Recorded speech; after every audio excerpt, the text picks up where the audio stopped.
Good evening and happy Thursday. It's time for another open mic. Except, it's just gonna be me tonight. At least that's the plan. Oh, let's see. Let's keep that playing. Turn that down a little bit so it's not too overpowering.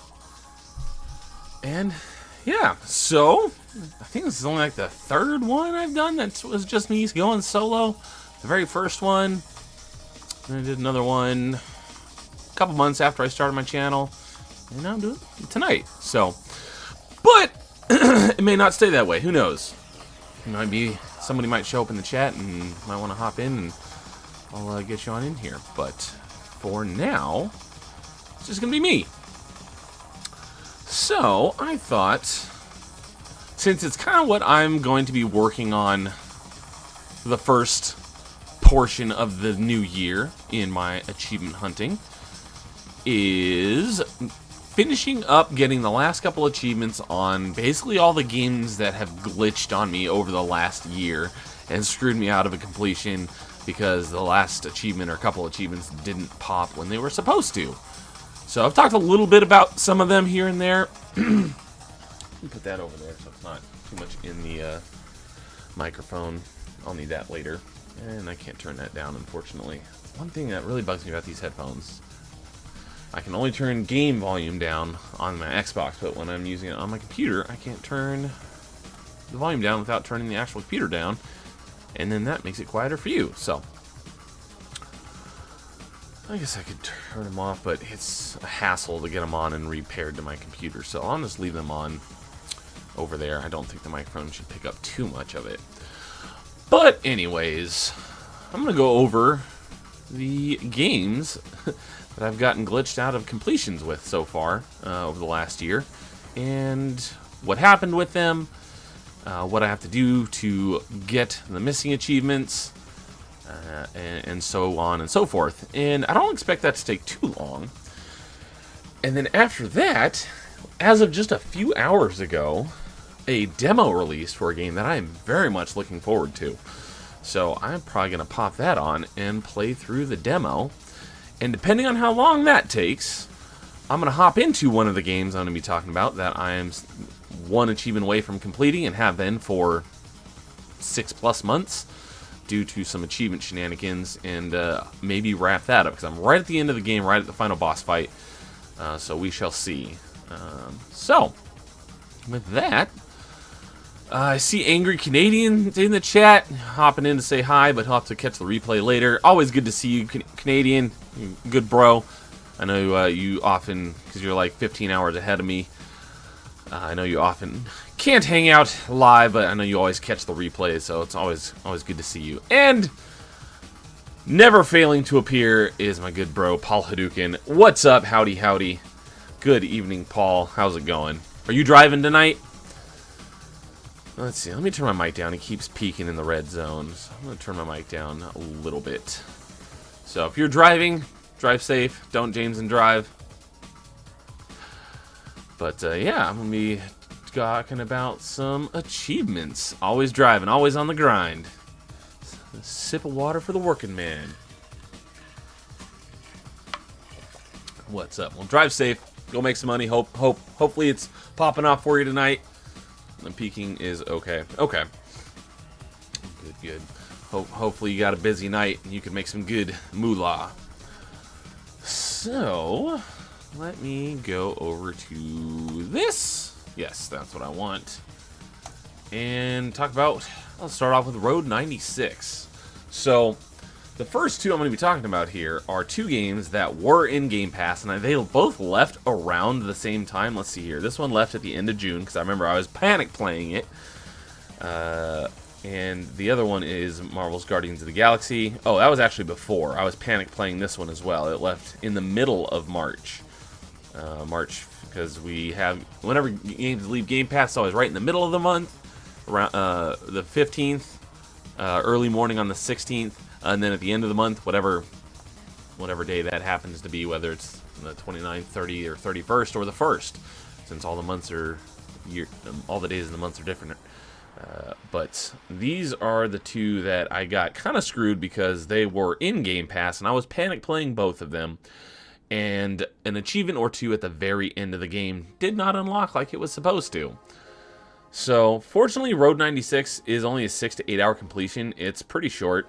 It's categorized as an adventure. It's basically like a point and click. There's not a lot of gameplay to it. It's very much a story driven. It's very much in the vein of the Telltale games.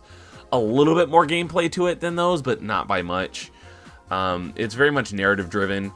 The narrative is interesting. I don't know which way they were trying to go with it, because the game is about you. Over the course of the game, you play as like 5 or 6 different teenagers who are all runaways, and they're making their way to the border of this made-up country. I think Petria. That's the name of the country that you're in, and it's ruled by essentially a democratic dictator who was voted in completely legitimately, and is running the country into the ground. And so all these people are making their way to the border to cross illegally to whatever the border country is that is much better off. And yeah, exactly, Paul. But yeah, so it's interesting narrative. And, you know,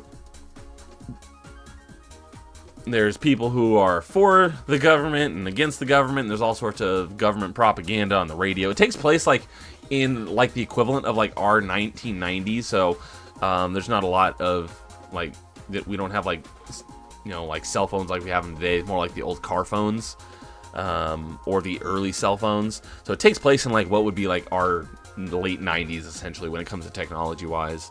But yeah, there's lots of propaganda and people are for or against it.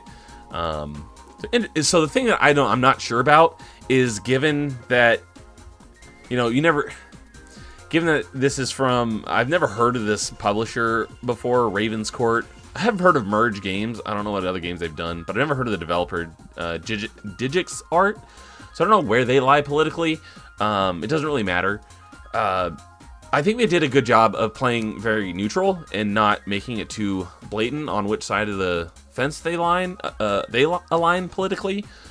But I don't know whether they are basically portraying the dictator. Like, I see the dictator in this game as, you know, the American left, and the other country is the American right. But, you know, with how people's visions of the world are today, they could be going where the exact opposite, where they think of, you know, this dictator leader as, you know, the orange man bad, and the other country on the other side is, you know, the leftists. I don't know where they're coming from politically, but regardless, I think they did a good job of being neutral, and they didn't really, there was no like, they didn't allude to anything like that's actually happening politically. It's all completely fictional, so I'm glad that they kind of stuck to that, and they didn't make it blatantly like, you know, Orange Man bad, or, you know, Biden good, or vice versa. Either way, I think they did a good job of staying neutral and keeping the narrative completely in the fictional world that they've created. Anyways, so you play as a number of teenagers who make their way to the border, and each time one makes it to the border, you have to figure out a way to cross the border, and then you take control of another teenager who's starting their trek to the border. And so I've got everything except for this one achievement, which, if you're familiar with True Achievements, this little flag here is the achievement for completing the story. And I've completed everything. And I went and replayed the last chapter like 3 or 4 times, and this achievement will not pop. So I gave up on it, finishing it before it left Game Pass, because I only had a few more hours, and I would have to do an entire playthrough of like each one of those characters that you play through is probably about an hour. Some of them are a little shorter, some of them a little bit longer, kind of give or take. But each one of those little playthroughs is not long, which is why the completion time is only like 6 to 8 hours. But it didn't pop for completing the story, so I have to start it over and play through the whole game again. And like I said, fortunately it's pretty short, but I'm just not looking forward to it since I've already done it. And it was okay. I didn't rate it great. I gave it a 2 out of 5. It was okay. I'm just not looking forward to it. It wasn't bad, though. But yeah, so I have to go through and get that very last achievement because it didn't pop. So it left Game Pass like the next day. And then I kept an eye on it. I kept the price tracker on it, and I bought it when it went on sale for, what, I probably think the lowest price. What? That's a lie. It says this content has not been on sale. That is not true. I bought it on a deep discount. That, I don't know why it's saying this has never been on sale. Yes, it has. Look, the price tracker says it's been on sale. Yeah, about $5. That sounds about right. Although, I don't know why it's up here. Oh, yeah, I think I bought it for about $5 with my rewards points, so it wasn't anything out of pocket. So that's one that I'm going to be going back through and completing. I'm saying that I'm going to do it before the end of the month. I don't think that's going to happen, but we'll see. Basically, I'm going to try to get through most, if not all of these before the end of January. I just don't think that's going to happen, but I'm going to get through all these kind of before I get into my next big game that I'm going to be working on from the beginning. So that's Road 96. I was panic playing it and got screwed by an unpopping achievement. Next up is Marvel's Guardians of the Galaxy. Great game. No one had high hopes for it, given that it was coming off the disaster that was the Avengers game. But it was really good. If you were on the fence about playing it, I definitely recommend it. It was a fun game. It had a lot of, 20 to 25 hour completion, so not terribly long, but it had kind of like a Mass Effect's little brother kind of vibe going for it. Enjoyable. It does not go off of the MCU Guardians of the Galaxy. I mean, it has the same characters, but they don't look at all like they do in the movies, although you can unlock their movie skins, but it's a completely separate Marvel universe. But definitely an enjoyable game. I'm not looking forward to playing through it again because it was enjoyable.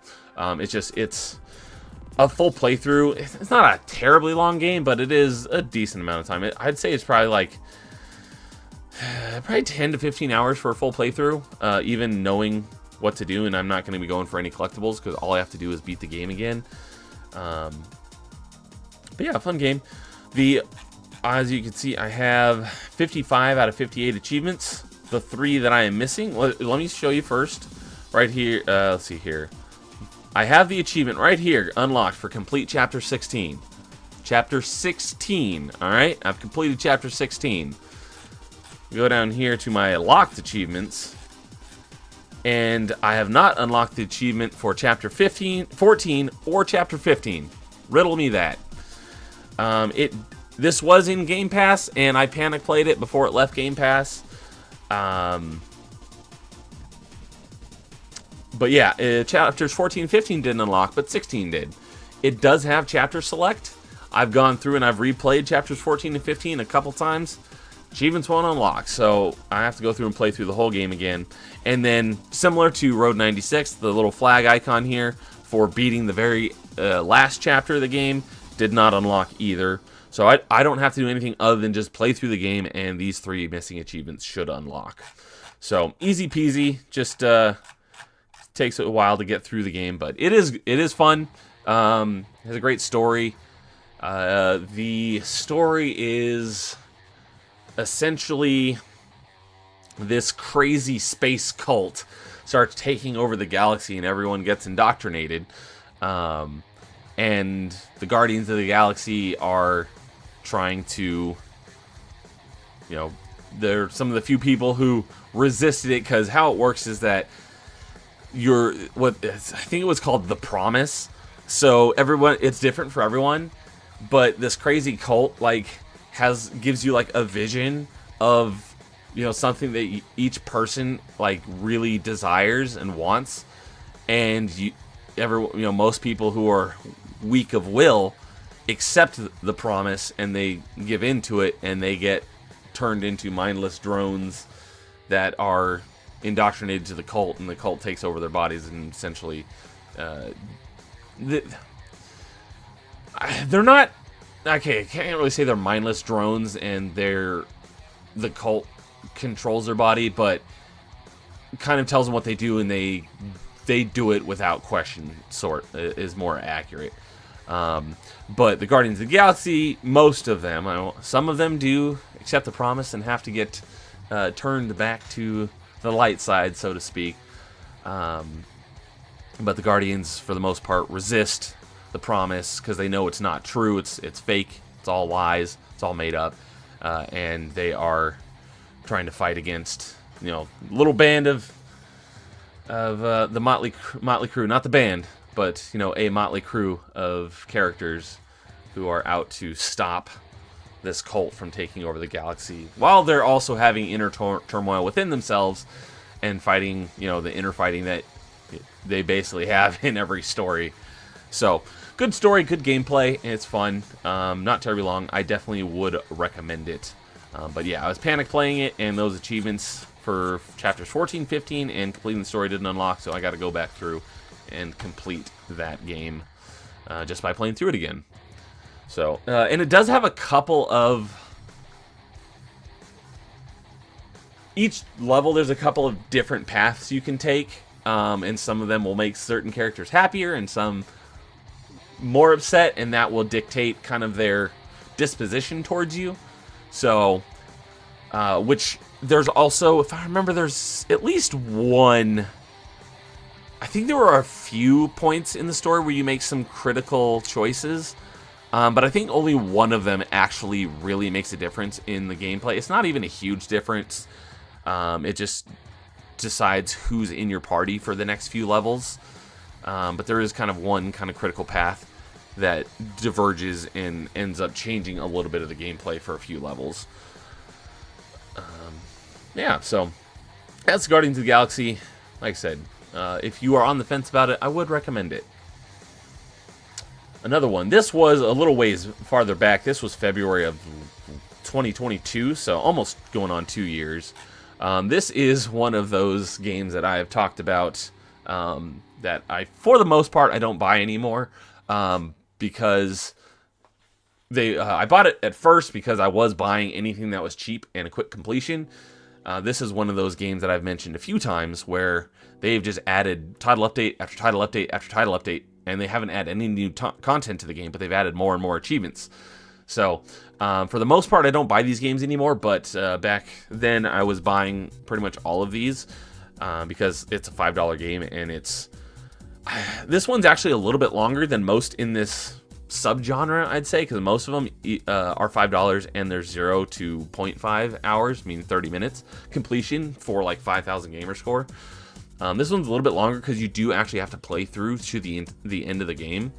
A lot of the other games in this genre, you don't even have to play through the game. You just play through like a few of the first few levels. You can get all the achievements, and you don't even have to play through the rest of it.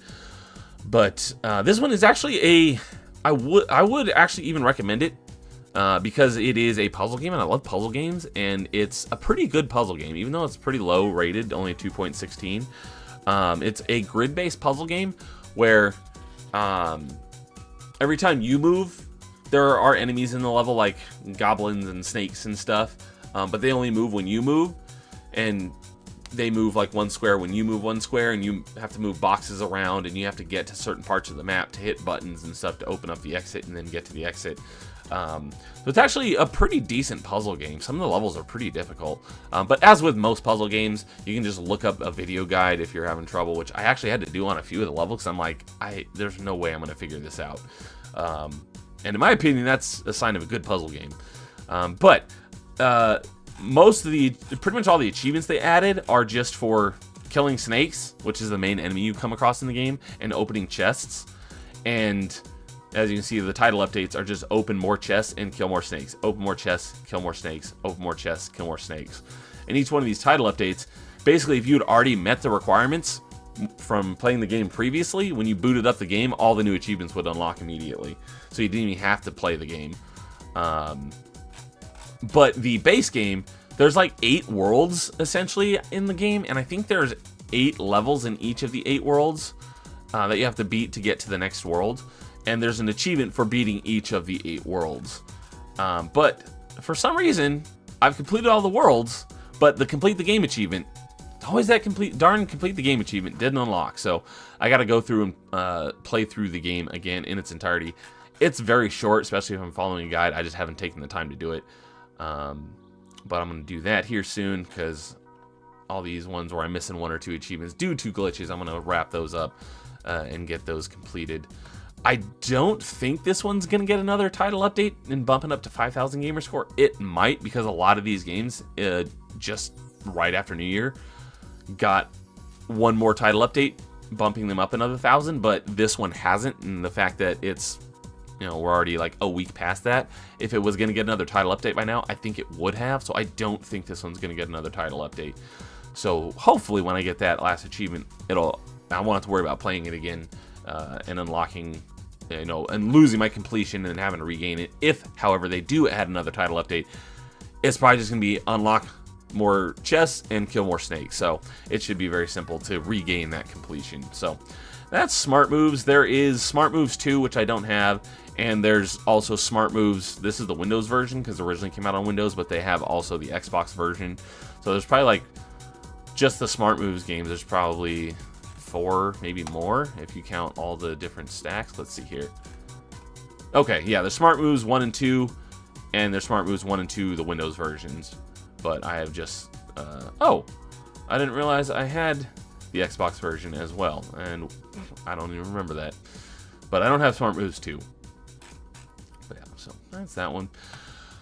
The one I've talked a lot about at length over the last couple months, because I started playing this game. So I originally dived it, meaning I got the first achievement when I started my current dive that I'm working on completing right now back in March of 2018? 2019. Let's see here.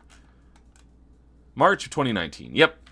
However, as you can see, my next achievement wasn't until June of this year. That's when I was like, all right, I'm going to play through Assassin's Creed Syndicate and work on getting that completion in July. That's basically when I started my channel, and I still haven't completed it. I've been playing it off and on for 6 months now. I talked quite a bit about this at length on episode 2 of Achievement Chasers, which I'll talk about again at the end of the stream. But Dude and I are doing episode 3 of Achievement Chasers tomorrow night, Friday the 12th at 4:30 Pacific, 7:30 Eastern. So we're going to be talking about our gaming achievement adventures over the course of December. And we'll probably also be going over, since we just started, you know, if this is the 3rd one for December, our first one was what, October, November, December? Yeah, our first one was October. So basically 9 months prior to that of achievement hunting that we've been doing that we didn't talk about, because I hadn't even started my channel until June, and we didn't start doing Achievement Chasers until October. So we might be going over kind of some broad overview of our gaming over the course of 2023. So join us for that right before Melee's community event, where we play Risk of Rain 2. As soon as we are done with Achievement Chasers, I'll be hopping in and playing Risk of Rain 2. Anyways, so I've been playing, and as you can see, I've got almost everything. I've got 53 out of 56 achievements in Assassin's Creed Syndicate. I'm 3 achievements away. The achievements that... I went on quite a rant about this on Achievement Chasers episode 2. But the 2 achievements in the base game I don't have. One is a... what's the term for this? Not a collectible achievement, a cumulative achievement, where you just gotta drive around in your carriage, just running things over like trees and street lamps and the little posts all over. You have to do that with 5,000 items. As you can see, I'm at 26%. I've got about 1,300 of 5,000, so that one's just monotonous. That's gonna be my last one. I try to do that as much as possible as I'm playing through the game, and I'm already at like 1.5 playthroughs of the game, and I'm only at 26%. So that one's a little grindy and annoying. Shame on whoever put that achievement in there, or at least made it 5,000. It should be like maybe 1,000. That's really dumb. But that'll probably be my last achievement. As you see right above that, the achievement for Phantom. So there is one achievement because Evie is the sister, because you play as a brother-sister combo, Jacob and Evie. And Jacob is the brawler, and Stevie, Evie is the stealth character. As you upgrade your character, not upgrade your characters, but as you progress through the game, you get experience and you unlock skill points that go towards both characters, but you apply them to their own skill trees, and their skill trees are the same, except for they each have one unique skill, like Stevie, I almost said it again, because I'm thinking stealth Stevie. No, Evie, since she's a stealthy character, she has a unique stealth perk, and Jacob has a unique brawler / fighting perk. But each one of them has an achievement. So Jacob has an achievement for unlocking all of the fighting skills, which that achievement unlocked fine. However, when I unlocked all of Evie's skills, all of her stealth skills, you don't have to unlock all the skill tree. You only have to unlock all of the stealth skills. And same for Jacob. You don't have to unlock all the skills, just the fighting skills, the combat skills. But yeah, Jacob's fighting skills unlocked just fine. But when I unlocked Evie's stealth skills, the achievement didn't pop. So I got to do a good chunk of a playthrough. I'm already probably like 25% of the way through a playthrough, but I got to do a full, and you don't have to get through all the full game. You just have to get through enough to get enough skill points to unlock all the stealth skills. And unfortunately, you can't just go straight down the stealth skill tree, because in order to unlock the next tier of, so the skill tree, you've got like 3 or 4 different skill trees, and each, there's like tier 1, tier 2, tier 3, tier 4, whatever. And in order to unlock the next tier, you have to apply enough points to like tier 1.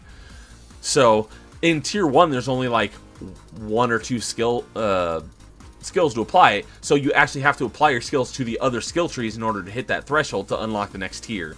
So unfortunately, you can't just go straight through applying points to your stealth skills. You do have to apply skills to the points to the other skills in order to unlock the next tiers. So that draws it out a little bit more.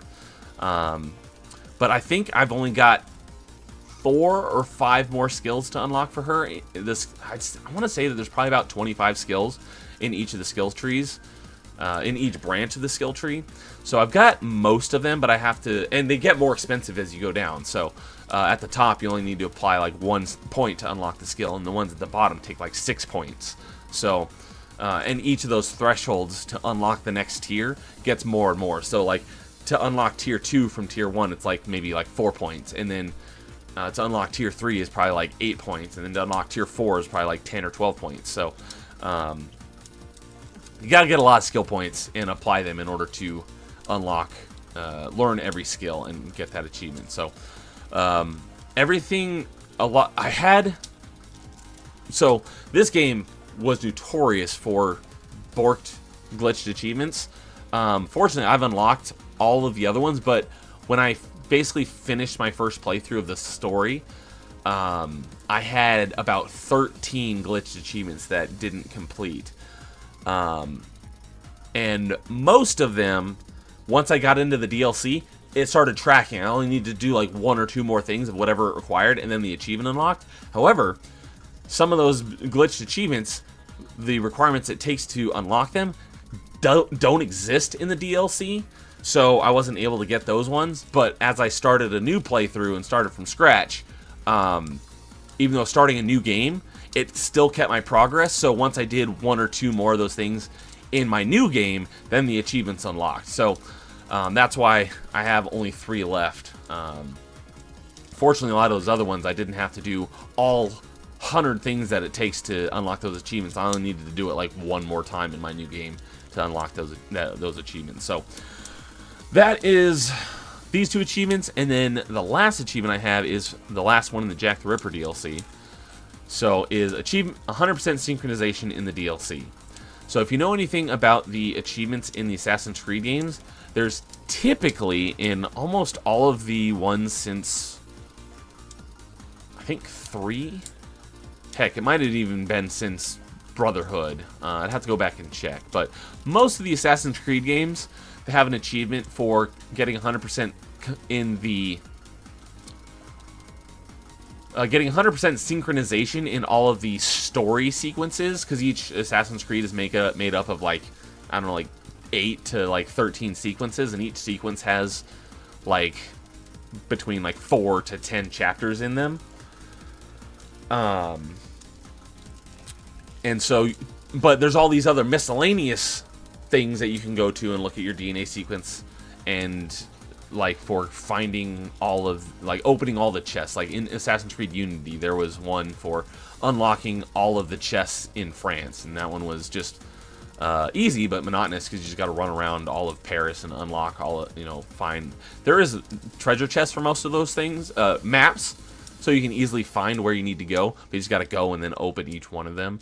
But most of the Assassin's Creed games, you only have to get 100% in the story sequences to get that 100% achievement. However, Assassin's Creed 3 did have an achievement for getting 100%, so you literally had to do absolutely everything in the game, all the side quests, all the collectibles, literally everything. So getting that 100% achievement takes longer than it does to get 100% in the story sequences, because there's just so many side quests. And I did that twice, both for the actual 360 version of Assassin's Creed 3 and the Assassin's Creed 3 remaster, which include also one achievement list, but it had both Assassin's Creed 3 Remastered and Assassin's Creed Liberation, which was the PSP game that was ported to Xbox Live Arcade. But yeah, Assassin's Creed 3 was a big one, because it's you have to do literally everything in that game to get 100%. But most of the Assassin's Creed games, you only have to do 100% in the story sequences, and what that entails is usually each mission has 1 or 2 side objectives, like kill 2 enemies while hanging from a zip line or something like that, or beat this level without killing anyone. Little side objectives that make the level a little bit more difficult, and you can always go back and replay it to unlock to complete those objectives. But that's basically how most of the 100% achievements in the Assassin's Creed games go. However, in this DLC, you have to do, not only do you have to get 100% in all the story missions, but you have to, just like Assassin's Creed, you have to get 100% in everything in this DLC. All the side missions, all the collectibles, everything. Which is really annoying, because I got 100%, without looking, I didn't look at the achievement, I just saw 100% in the DLC, I'm like, oh, okay, so, just out of habit, just complete all those little side objectives in each of the story missions. And then I did that, and the achievement didn't unlock, and I thought it was glitched again, because I had so many glitched achievements. So I reloaded my last checkpoint and then fulfilled that requirement again, and nothing. So I replayed the entire level and did it again, and nothing. It's like, what the heck? And I went and looked at the achievement, and it says 100% in the DLC. I'm like, I gotta do all the side content too. So I was working on that. Let's see here, 6 to 8, I think that's a little low, doing all of the side missions and stuff. I'd say it's probably more like 10 to 12 hours. But I was at about 87% completion in the DLC. And one of these other achievements, this one, Frighten 200 Enemies, that one glitched on me. I was at 99% and it didn't unlock. And I had frightened dozens and dozens of more enemies, and it didn't unlock. And I found that other people had run into the same problem, and they said you want to go in and do some basically some save data manipulation, where you delete it from your local console, and then start and then play offline, and then fulfill the requirement, and then go online, and the achievement should unlock once you go online and it reconnects to Xbox Live. And I did that. And typically, when you... Literally every single time I've ever had to do anything like this, every time I connect back to Xbox Live, it looks at your save data and says, oh, I've got 2 different save files here. One from, like 3 days ago, and one from right now. And it asks you, which one do you want to use? And you can select the one from your local device or the one that's saved to the cloud. And I said... Well, that's typically how it works. That way you can do these things and then just revert back to your save, and you haven't lost any progress. And so I had a feeling that it was going to do that, so I actually loaded up the game on my other Xbox so that it could download a save to itself locally, just in case as like a backup. And so I went and I did this, and the achievement unlocked immediately. However, it didn't ask me whether I wanted to, which save data I wanted to use. It just overwrote my cloud save with this new playthrough that I had just started, essentially. And so, okay, I guessed that might happen. So I went over to my other Xbox and loaded up the game, so that, because it had a local save on it, so it was going to pop up and say, which one do you want? And it didn't do that, and it overwrote the save on my other Xbox as well with the cloud save, and erased the local save. So I had to start the entire DLC over again from scratch when I was like this close. I should have just waited till I got 100% in the DLC and then gotten the frightened 200 enemies, and I would have been good. Then I would have only had to worry about these 2 achievements. But nope, the game screwed me over, even though I predicted that it might do that, and so that's why I made a separate save on a different Xbox, and it didn't care. It overwrote it and screwed me over regardless, so I was not happy about that. So those are the 3 achievements I have left in Assassin's Creed Syndicate, which I'm also going to shoot for getting done before the end of January. I just don't think that that's going to happen, because that's quite a bit of playing of this game, and I am so burned out on this game, because I'm at my wit's end, just having so many achievement issues. I'm so ready to move on to a new game, which is why, basically since the Steam fall sale, I've barely been playing any Xbox. Hey, what's up, Corey? Good to see you, rocker dude. Good evening, bro. I've just been going over all of the games that, basically over 2023, that screwed me with glitched achievements. But yeah, basically since the Steam sale in late September, early October, I don't know when it was, I got hooked on Satisfactory, and so that I've basically been playing almost that exclusively, with the exception of pretty much all of the Xbox achievement hunting I did in December was everything I did on stream for the 12 Days of Christmas. So that's basically what I'm going to be talking about on Achievement Chasers tomorrow with Dude, because I have not been playing much Xbox. If you look at my, well, I'm assuming that if you look at my chart through the months of 2023, December is going to be way down here compared to all the rest of the months.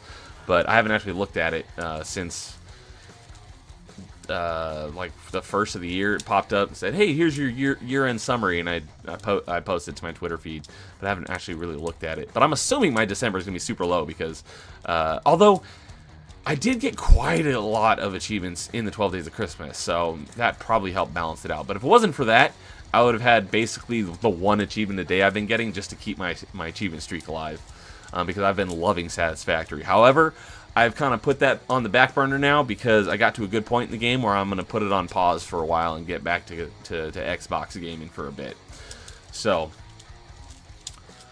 but yeah, so Satisfactory, it was kind of funny because you have these different tiers. There's 8 tiers, and tiers 1 through 3, I think, are like phase 1. Tiers 4 and 5 are like phase 2. Phase 3 is like tiers 5 and 6, and then the final phase 4, is tiers 7 and 8. And I got through tiers 1 through like 5 like super fast, and then I spent like weeks on tier 6, and then I just finally just wrapped up tier 6, completing phase 3, and started phase 4. And the requirements to complete those tiers are nuts. It's going to take me like 3 or 4 times longer than it took just to get up through tier 6 to do just one of tier 7 and 8. So I'm like, I am looking forward to getting back to that at some point, and working on tier 7 and 8 and completing tier 8 is essential, because it's still in early access, so, and there's still no announcement of when the release date is actually going to be for version 1.0. But I'm looking forward to going back to it. But as far as I know, once you complete tier 8, that's the end of the game. However, you can, it's an open world. You just build crap, so you can make the game as long as you want. And, it's early access, and people have thousands of hours building insane factories in the game. And I definitely see myself doing that. But with how big my backlog is, I'm trying to wrap up my dive. I put it on the back burner because if I get sucked into the next tier, it's going to be another couple hundred hours till I get to that point of finishing it up. But yes, Rockerdoo, Satisfactory is great. It was funny because I'd heard the name of it, and that was it. I literally knew nothing about the game.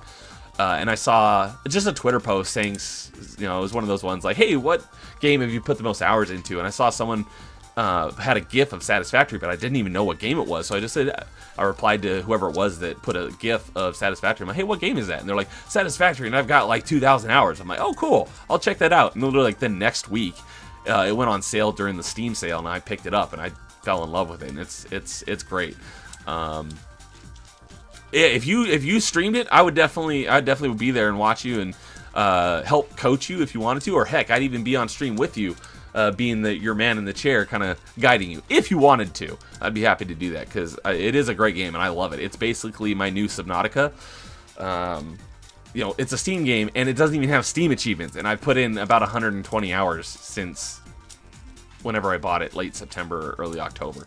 I've loved it. I've had a lot of fun with it. So that's what I've been playing the most of lately.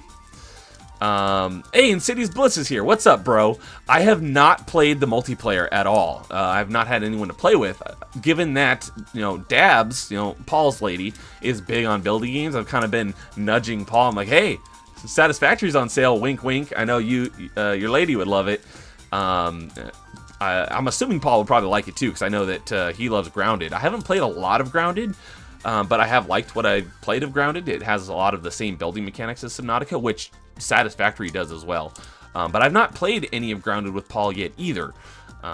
But I was trying to maybe get them into Satisfactory. We could all play together. So I have not played any multiplayer, but I would definitely like to.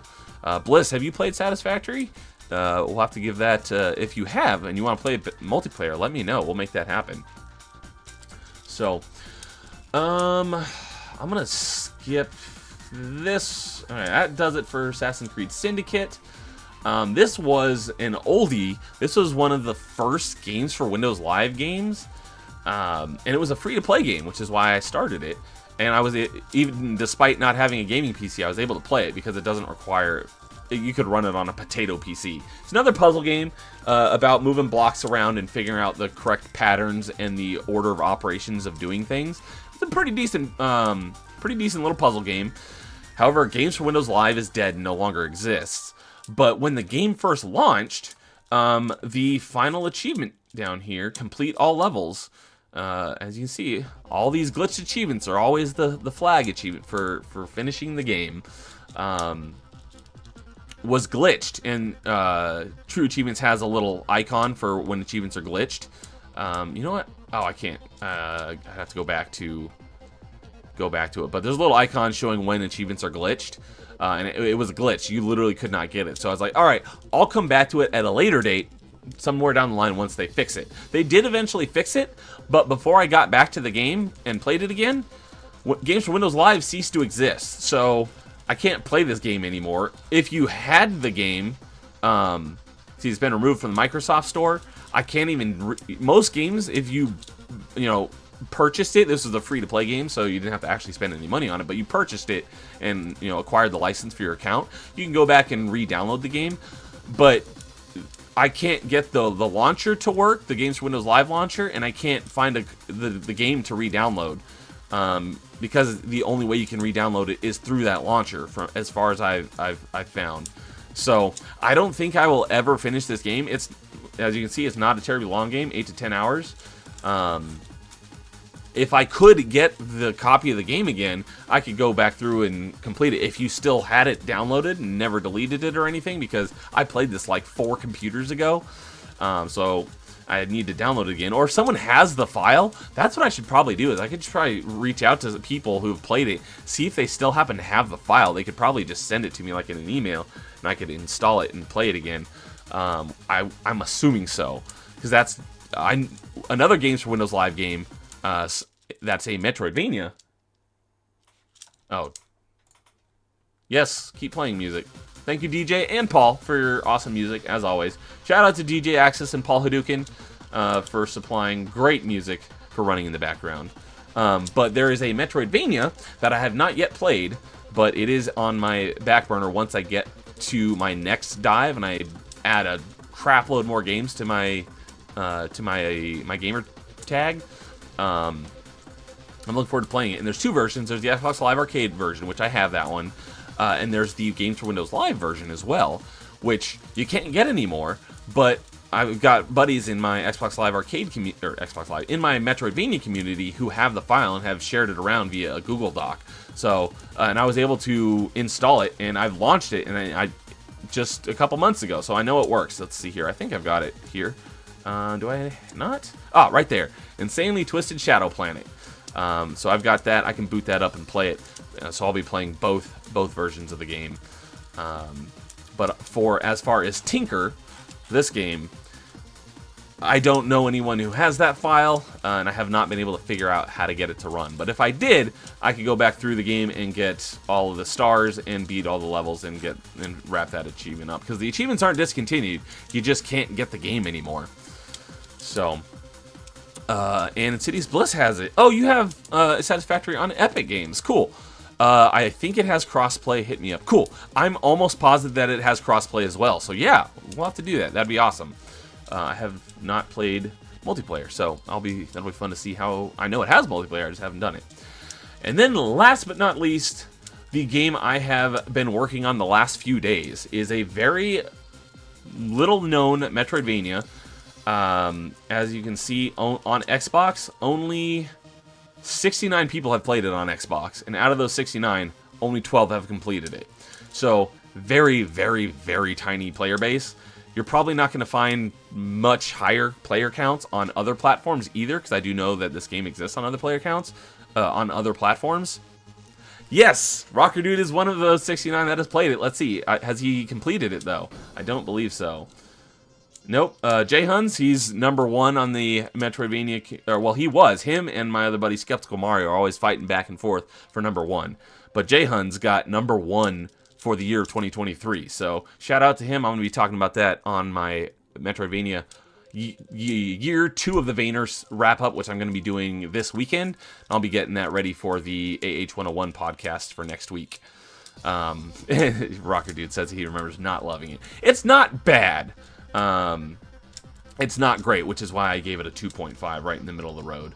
But yeah, Skeptical Mario, Awoo, Jay Huns, those are all buddies in my Metroidvania community on Xbox. We're talking all the time, and they're all part of my Metroidvania contest, which is going on again for year 3 of the Metroidvania, or as we call it, the Vayner, so year of the Vayner 3. So if anyone is out there on Xbox and wants to participate, let me know. I've got the link right here at the top of my True Achievements page. Just click that. That'll take you to our Discord community, and just react to that post, and I will add you in, and I'll track your stats for Xbox Metroidvanias over the course of 2024.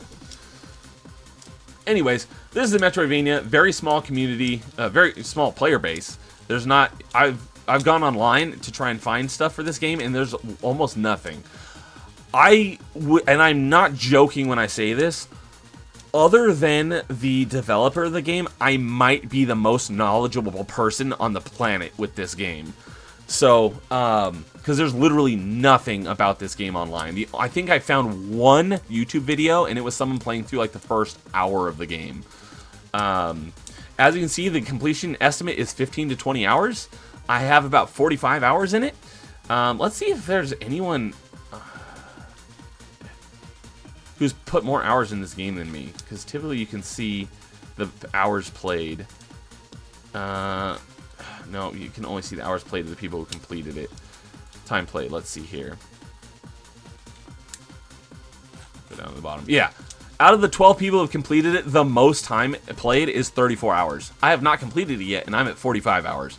I'm legitimately probably the most knowledgeable person on the planet for this game, other than the developer himself. So I've gone all over forums everywhere trying to find stuff on this game for the issues that I've been having with it. I can't find anything anywhere, and it's only got 69 players on Xbox, so that doesn't really help a whole lot. I've actually been in back and forth chat, Twitter DMs with the developer Polarity Flow, which I think they're in like Sweden or something.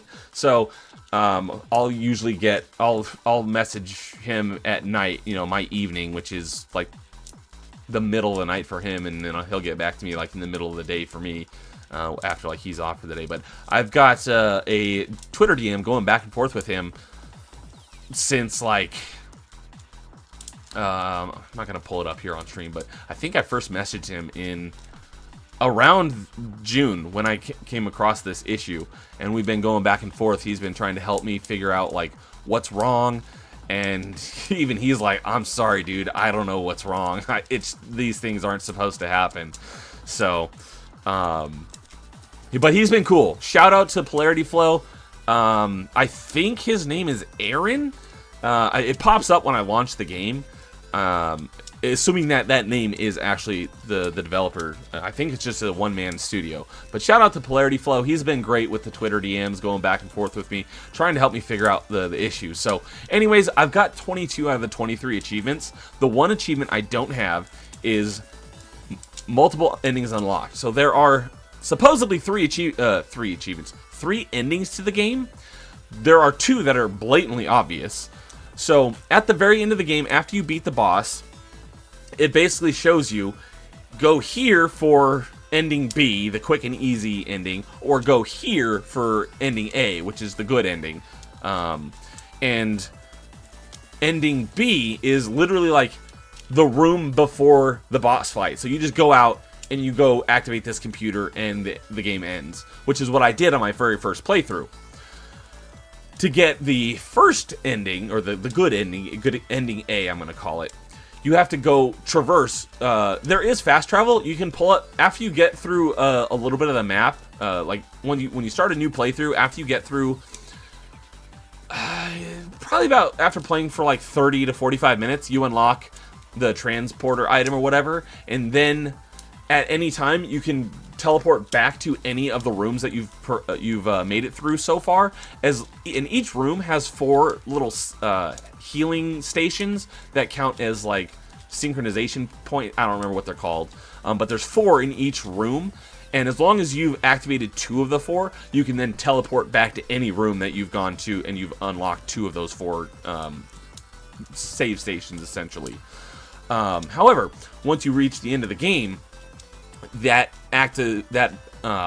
item or the teleporter stops working, so you can't fast travel anymore, and a timer starts. It's 99 minutes, so you have a little over an hour and a half. All you got to do is traverse back to the very first room in the game, which is very easy. When I went through it on my second playthrough, I got to the door with like 45 minutes left, so it only took me like half the time to get back through there. However, the glitch I ran into is that very first door to get into the room that you started was locked, and there was legitimately no way to open it. It was glitched. It's supposed to be open, and it wasn't. And the developer was like, threw his hands up. He's like, I don't know. That's not supposed to happen. I don't know why. Sorry, bro. I can't help you with that. So I basically just, I ran around, because there's buttons and stuff everywhere that unlock doors, and I ran around that room for the rest of the 45 minutes trying to figure out, you know, where's this button that I'm missing, and I wasn't missing anything. It just was glitched, and I couldn't get to that room in order to activate ending A. And the timer ran out, hit 0, and one of the annoying things is that regardless of what ending you get, whether you went with ending B or ending A, or let the timer run out, you can't just resume when you get back to the menu. You can, your save file is still there, but you can't resume your playthrough at the end of the game. It automatically starts New Game Plus, or New Game Plus Plus, or Plus Plus Plus, whatever, how many New Game Pluses you're on. I think I'm on New Game Plus 3, I'm pretty sure, on my initial save. And each time you do a New Game Plus, the enemies get tougher. So you start out with all of your equipment except for the ones that are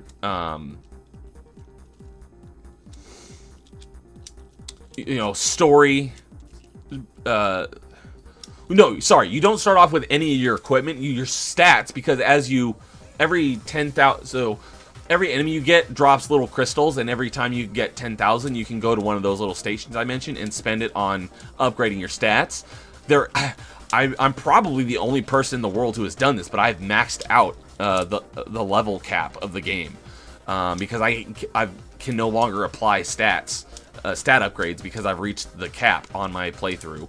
But you can't just resume and at the end of the game and go do the other option. It automatically starts New Game Plus, so you have to do an entire new playthrough in order to get the other ending.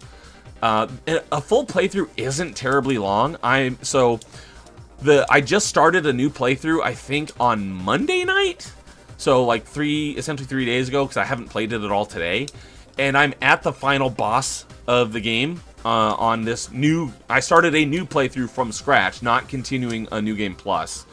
And last night before I went to bed, I went in and I fought the final boss once and I died. I was like, okay, I'm going to call it a night, and went to bed. But I'm right at the final boss, ready to beat him and then make my trek back to the beginning of the game. And hopefully that door is not locked this time. However, so the first time, or on my new game, or my original playthrough, I went for ending B, which is that computer right outside the final boss room. Then my first New Game Plus, I went for ending A, going back to the start of the game to get to that computer and activate it, but the door was locked and I couldn't get in, and the timer hit 0, and it took me back to the menu, and I hit resume my save file, and it started a New Game Plus Plus. So that was my New Game Plus Plus 2, my New Game Plus 2. I played through the game again, beat the boss. I was making my way back to the beginning of the game in order to get that achievement I was still missing. And there is an item in the game that is not required to beat the game. The cryo mod, which you can use to freeze certain items in the game. You can get through the game and fight the final boss without it. It is not required. However, in order to get back through the game and get back to the beginning, when your teleporter is turned off and you have that 99-minute countdown, it is required that you have the cryo mod, because otherwise you can't freeze items that you need, because there are like sod blades and stuff throughout the levels, and when you freeze the sod blades you can go through them, but if you don't freeze them you just bounce off of them and you take damage until you die. I didn't have the cryo mod on my New Game Plus Plus because I was going through beelining it straight to the end of the game, and I didn't realize that you needed it because I had the cryo mod for my first my first 2 playthroughs, because those were more thorough. And because there's actually, technically there's 2 routes back to the beginning of the game. However, the upper route is only one direction. You can't go back that way because there is a double jump in the game, but it doesn't give you almost any extra height. So the upper route, in order to go back the way you came, you have to jump higher than your character can actually do it. And there are jump pads in the game to get you to higher areas that you're supposed to go to. There are no jump pads in this area to get you up to that point. So it's basically a one-way ticket. You can't go back that way. So the other route you have to go, you have to have the cryo mod to get through the saw blades. And my New Game Plus Plus, I was beelining it to the boss and I never got the cryo mod. So I got soft locked and could not beat the game again. So I reached back out to the developer. I'm like, hey, I'm stuck again because I don't have the cryo mod because it's not required to beat the game. But in order to get back to the beginning of the game, to get that specific ending, it is required. And there was no way I could possibly get back to the cryo mod because that other route, you can't go back that way. So I got soft locked again. And I actually have that save file still. Or did I let the timer run out? I'd have to double check. Anyways, I asked the developer, I'm like, okay, so, this achievement, I'll open it up so you can see it. The achievement description, oh, it actually doesn't say it in the achievement description. On the actual Xbox, though, when you look at this achievement, it doesn't say multiple achievements unlocked, or multiple endings unlocked. It says unlock 2 of the 3 endings. So I messaged him, I'm like, okay, so I obviously know what 1 and 2 endings are. One for the computer outside the boss room, and the other one is for getting back to the beginning of the game in that 99-minute countdown part. What is the third ending? And he's like, it's supposed to be letting the timer run out and hit 0. I've let that happen 2 or 3 times on different playthroughs, and I still don't have this achievement. So I was like, if that's supposed to be one of your endings, the achievement doesn't track properly. So he may be fixing this, because he messaged me again just a couple days ago saying that he is working on a patch for this game to come out on Xbox soon. I don't know when that is. So I may have helped him figure out a bunch of these glitches so he can fix it for future people. So I was probably the guinea pig.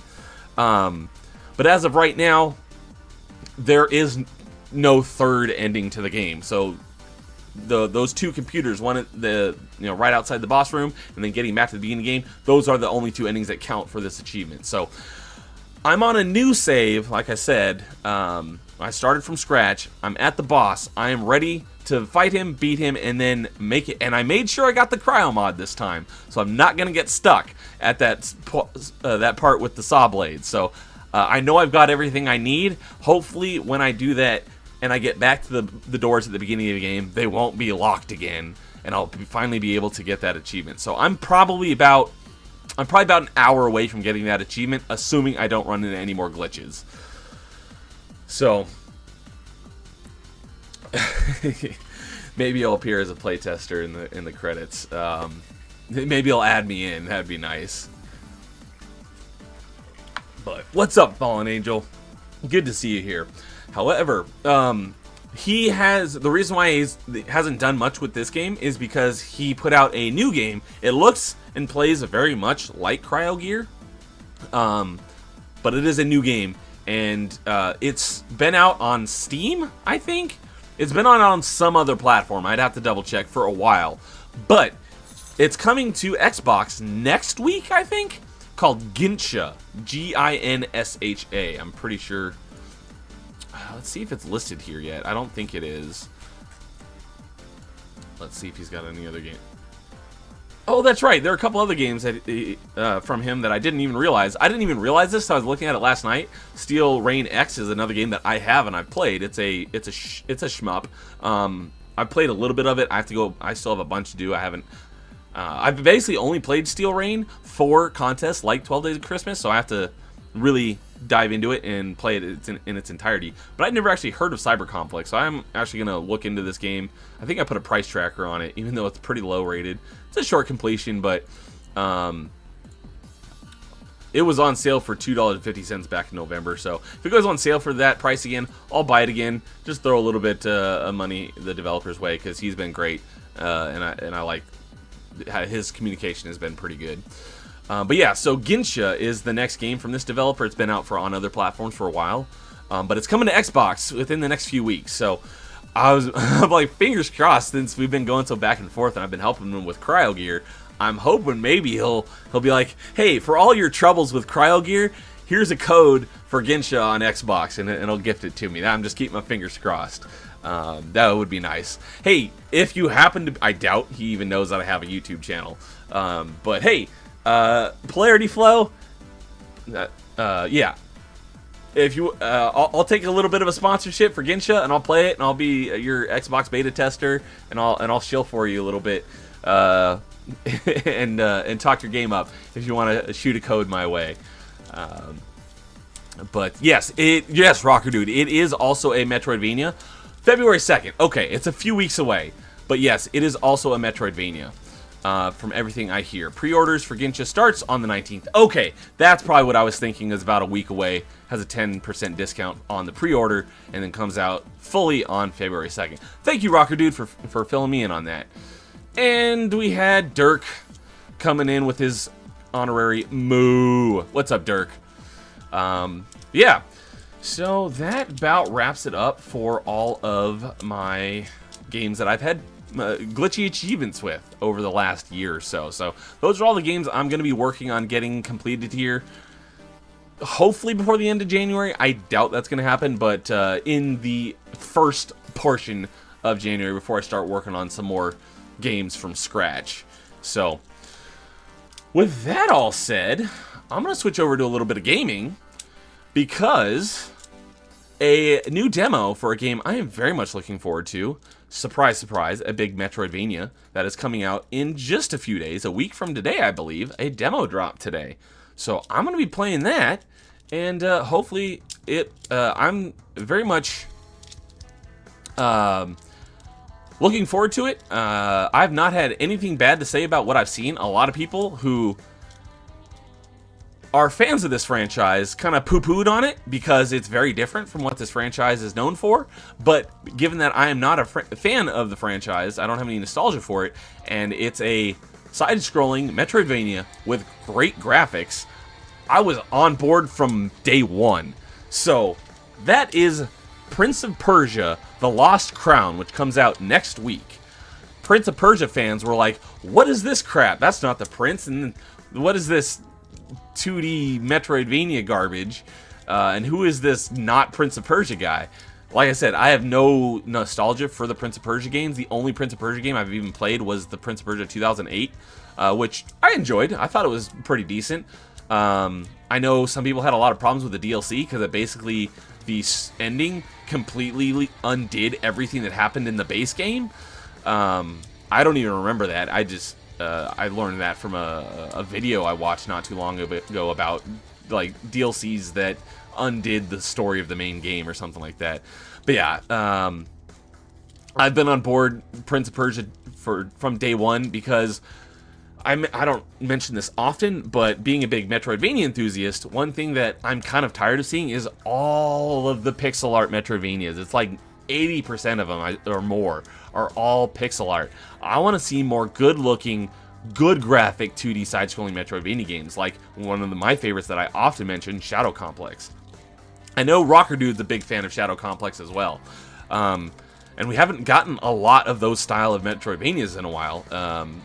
You know, Shadow Complex, my favorite. The Ori games look phenomenal. They're beautiful graphics. So I love seeing 2D Metroidvanias that are good graphics and are not pixel art. So I've been on board The Lost Crown from the moment I saw it. I'm very much looking forward to playing it. I probably won't be playing it anytime soon, but I am very much looking forward to playing it. But yes, Corey, you are correct when you said Pop, Prince of Persia.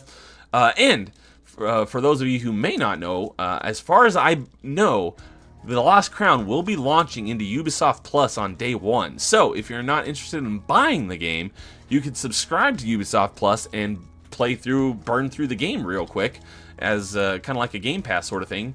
Because that was originally my plan for Game Pass when it first launches. I was like, I'll subscribe for a couple months, I'll burn through a few games, and then I'll unsubscribe. I've never unsubscribed, and that was like 4 years ago. I still have Game Pass. But obviously Ubisoft Plus doesn't have as big of a selection, and I own pretty much all the Ubisoft games that I'm interested in. So I own a ton of Ubisoft games. I will probably eventually buy... But a lot of people in our Vayner group have said that they're probably going to subscribe to Ubisoft Plus, burn through Prince of Persia, and then probably do something like AC Mirage or the what's the new Avatar game, Mists of Pandora or whatever. Kind of burn through a few of those games all real quick, which I'll probably do at some point as well. But Lost Crown I will probably buy regardless, because from everything I've followed it, not terribly close, but I've listened to a lot of people like in the industry talk about it, and a lot of people who were, it's gotten a lot of flack, but after everyone's actually gotten hands-on with the game, after everyone actually plays it, pretty much everyone says good things about it. So, like I said, I was looking forward to it regardless, but I will probably buy it at some point anyways, even if I do end up playing it first on Ubisoft Plus, because Ubisoft games always go on steep discount pretty quickly. So I wouldn't be surprised if a year from now you can get Lost Crown on a 50% sale, or maybe, who knows, even by Black Friday maybe it'll be on a big discount. So I'll probably definitely be buying it at some point once it go on a big discount. But yeah, Rocker Dude says, I got Ubisoft Plus at the beginning of the month so I can play some Prince of Persia as soon as it comes out. Awesome. Yep, that's playing smarter, not harder. I've never played the series, but I'm stoked for it. Yeah, same with me. I've only played one Prince of Persia, and I thought it was good, but I don't have the nostalgia for the franchise. Dirk says, I played Prince of Persia Warrior Within, which, let's see here. Is that the one that I played? I don't know what... Let's go look at my collection and see which Prince of Persia was that I played. And right now, you are hearing my awesome buddy, Paul Hadouken, in the chat. This is his cover of Lower Brinstar Depths from Super Metroid. Go check him out. He's got great music. Shout out to Paul Hadouken. I love this song. This is probably my favorite song that I've heard him cover. Okay, it was the one that I played was just called Prince of Persia, so it didn't have a subtitle. I know that I think, from what I've heard, a lot of people consider Warrior Within one of the best or Sands of Time. I think those two are the ones that are like the most highly well regarded in the franchise, but don't quote me on that because I know nothing about the franchise for the most part. But the Warrior... Yeah, Dirk is saying the Warrior Within. I thought Sands of Time was the time-controlling one. However, if you haven't looked into Prince of Persia: The Lost Crown, there is time manipulation in this game as well. So that looks pretty cool. Like they're going to be doing some interesting things with the puzzles involving time manipulation. But I don't know about Warrior Within. I've heard, from what I think I've heard good things about Warrior Within. But I want to say Sands of Time is the one that has the time manipulation. Who knows? It could have been both games. Like I said, I don't know much about the franchise, so I could be wrong. I could be right. Who knows? And Paul says, I too never played Prince of Poo Poo, and this new one looks alright. Actually, and he says, I love pixel art. There's Dirk saying Sands of Time, I think. Yeah, I'm pretty sure Sands of Time is the time manipulation one. Yeah, I don't have anything against pixel art. It's just we've gotten so many of them. We need more good-looking 2D Metroidvanias. And my biggest grievance is that we don't have more 3D Metroidvanias. There are a few. Usually one of the first ones that people point out is Arkham Asylum. Great game. I've played 3 of the 6 Xbox stacks, and I'm still planning on playing 2 more. But we have basically next to Metroid Prime, I can only think of one first-person shooter Metroidvania. And it's a fun game, but it's not terribly long. And that is Journey to the Savage Planet. If you like Metroid Prime, I think you'll like Journey to the Savage Planet. It was on Game Pass, but I have since bought it, and they released a Xbox Series version of the game, which was a free upgrade if you owned the original one. So shout out to them for that. I've not played that version of it yet. I will be, and I own it. But there's co-op in it, and I've helped Sherpa a number of people through it because there's an achievement for beating it solo, and there's an achievement for beating it in co-op. I've Sherpa'd a number of people through it, and it's a lot of fun. So if anyone has Journey to the Savage Planet and they have not gotten the co-op old game minus achievement, hit me up. I'd be happy to help you out with that. The last time I did it, we actually got screwed by a glitch, and I think it was with J-Huns. He still doesn't. I think he still doesn't have that achievement because we got hit with a glitch that we did something out of order, and the achievement didn't unlock for him. But yeah, Metroid Prime games are awesome, and the only other first-person shooter Metroidvania I know of is Journey to the Savage Planet. We need more games like Metroid Prime, first-person shooter Metroidvanias, because there's basically none. Paul says Shadow Complex is S tier. Yes, Paul, you are right on. Shadow Complex is S tier. I love it. It's one of my favorites. And Rocker Dude saying Shadow Complex is perhaps my favorite. City's Bliss Shadow Complex was the bomb. And see, everyone loves Shadow Complex. It's a phenomenal game. Great game. If you like Super Metroid and you have not played Shadow Complex, what are you doing? Go play Shadow Complex. It's great, and it's basically, if you were to take the Shadow Complex gameplay and put it into a spy thriller setting, it takes place in like Washington or something in like 2014 or something, because it was in the future when the game came out, because I think the game came out in like 2007 or something like that. Great game. Sure, you can get it for super cheap nowadays. Go play Shadow Complex. It's a great Metroidvania, and it's a 2.5D because there is actually some depth. Occasionally there are enemies in the background you have to shoot at, which is kind of cool. Rocker says Ubisoft Plus gets you all the deluxe editions as well, which means you get a few days early access. Oh, I did not know that. Thank you for letting us know, Rocker Dude. I did not know that you get the deluxe versions on Ubisoft Plus. So shout out to Ubisoft Plus. It is pricey though, because Game Pass Ultimate, I think they're about the same price. So Game Pass Ultimate, I want to say, is like $17 a month if you subscribe to it monthly. And you have literally like access to like 500 games. Ubisoft Plus, you only have access to Ubisoft games. It's still a decent sized library because Ubisoft is a huge publisher and they got tons of games, but it's not 500 games worth, and it's like the same price. I think it's like $17 a month. They do have different tiers though. I haven't looked heavily into Ubisoft Plus, so I don't know all the details of it, but I'm pretty sure there are different tiers of Ubisoft Plus as well, just like there are different tiers of Game Pass. Correct me if I'm wrong, Rocker Dude. But if you do Ubisoft Plus and get that early access to Prince of Persia, I want to say Sands of Time, because I just said that a bunch of times, but no, The Lost Crown, you should get access to it sometime Sunday night. Awesome. Rocker Dude, if you're getting access to that, you should stream it, and I'll watch you play it. Wow, I full streamed your screen and got really confused when the time in the bottom right was 2 hours behind. Oh yeah, because I'm in California, I'm a couple hours behind you. Oh, Paul's played Journey to the Savage Planet. Yes, Journey to the Savage Planet is dope, and it has great comedy. It's a pretty funny game too. It has all these like fake commercials in it for stuff. It's a very jokey game with a really cutesy cartoon aesthetic, but it's a fun game, and it's playable entirely in co-op. You have a gun and there is combat, but it's pretty light on the combat. It's nowhere near as heavy combat as Metroid Prime is. It's very light on the combat, but I would say it's oh, that's another first-person shooter Metroidvania, and I say first-person shooter in air quotes that I forgot to mention. That is also really good. Is Supraland. I've mentioned it once or twice recently.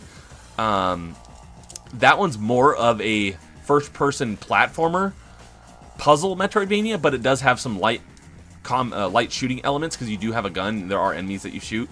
It basically looks like the Portal gun from Portal, but it has light combat. I think that game would have been a little bit better if there was no combat in it, because the shooting elements of the game weren't great, but it was a decent game, and I have not played the sequel yet. I've heard from my Metroidvania buddies that 6 Inches Under, which is the sequel to Superland, is not as good as the original, but it's decent.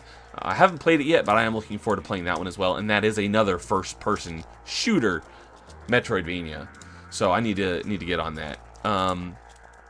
And Rocker's asking, is that the old version or the new version of Journey to the Savage Planet? Is what on the new version or the old version? Because they both have the exact same achievement set. I've not played the new version yet, but I do have it. And I will be playing it once I start my new dive. So, let's see here. Rocker, have you done Journey to the Savage Planet? Or have you completed it? You were talking about carries. Oh, yeah, that's what I thought you were talking about. Yeah, if you haven't done the co-op Old Game Minus achievement in... Let's see here.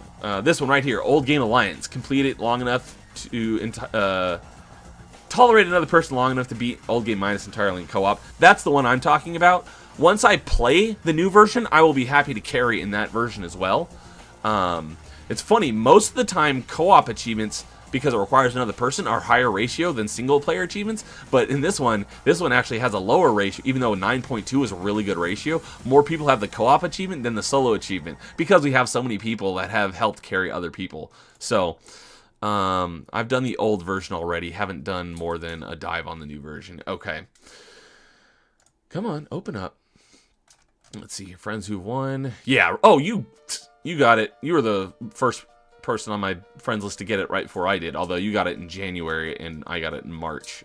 But there are a bunch of people played it in March because we panic played it because it left Game Pass right at the end of March. So that's why there weren't a whole lot of completions from 2020 through... in 2020, and then in March there's 1, 2, 3, 4, 5, 6, 7, 8, 9, 10, 11, 12, 13, 14, 15, 16, 17, 18 people getting this achievement right before it left Game Pass at the end of March of 2021. So yeah, it looks like you've got the you've already got it, but if there's anyone else out there on Xbox who has this game and does not have the Old Game Alliance achievement, I'll be happy to do a carry with you. That's a fun game, and I like going back to it. But yeah, Rocker Dude, once I get to my dive and I've at least started the Employee of the Month version, I'd be happy to run through the co-op with you again. Once I get to that, I should get to that point. I'm figuring that it'll be sometime mid-year. I'm hoping to do it before the Bean Dive event in July. Oh yeah, definitely. We should totally stream it in co-op. That'd be fun. I'd be totally down for that. But yeah, I'm hoping that, because like I say, the only games I'm starting right now are ones that are about that. That's last week's open mic. I guess I forgot to update my Twitch stream because it's just, yeah, January 4th. That's last week's with open mic with Shaka Zulu, which was a great chat. If you if you missed last week's open mic, I definitely recommend going and listen to it. That was a great chat with Shaka Zulu. Where was I going with that? Co-op. Oh, bean dive. So here's my bean dive stats. So I have 1,059 achievements left to recover my bean dive, and once I do that, that's when I'm starting like a crap load of new games. I've been building up my backlog. I think I'm almost at like 300 games now, ready to dive once I complete this dive. I'm hoping to get this done before the bean dive event in January, and I'll dive all those during January, in July, and I'll use that bean dive event to actually bean dive all my new games. Because right now, as I've mentioned before, the only games I'm starting are games that I want to play that are about to leave Game Pass. So the only things I'm starting right now are games I'm panic playing. So that's why I haven't started so many of these games. Once I recover this dive, I'll be starting a bunch of new games, and then as games come out, I'll just be playing them as they launch. So that's why I won't be playing Lost Crown right away, is because I'm waiting to start this dive, and that's when I'll probably do I'll probably, I don't know, I'll figure it out, but I'll probably do something along the lines of doing Ubisoft Plus when I start that dive, so I can dive things like AC Mirage and Lost Crown and maybe a couple other things on Ubisoft Plus that I don't actually own. But we'll see when we get close to that point. So, with that said, we're going to play the Lost Crown demo, which I said that I was going to start like 20 minutes ago and went on a whole tangent about the game. So, let's pause, and right now we're on DJ Access. As always, thank you, DJ Access, for your awesome music. Go check him out. He's got great music. We're going to boot up the Xbox, and we're going to play the Lost Crown demo. I'm very much looking forward to this. It just came out a couple hours ago. So I left my Xbox on, but it's set to turn off after 2 hours, so I don't know if that 2 hours have passed or not yet. We shall see, because I think I left the demo running.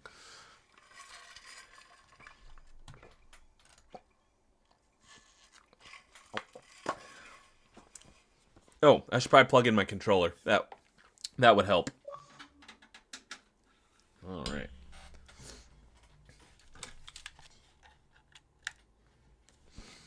Oh, it's funny. Even the demo has quick resume, but yet there are games that come out still to this day on Xbox that don't have quick resume.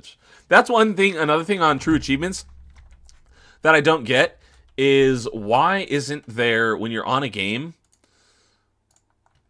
up here, there should be in the notes whether the game has quick resume or not. That would be really nice. I hate that that's not a little tag on here saying which games do and don't. I actually started a spreadsheet where all the games I play, I log whether they have quick resume or not. I was thinking about making it public and having it community driven, and every time someone starts a game, they can log down whether it has quick resume or doesn't have quick resume. So, Rocker Dude, let me know what you think about that. Oh, you know what? Before I start, I'm going to go. I'll be right back in literally like 1 minute. I'll be right back. I'm going to leave the music running. I'll be right back.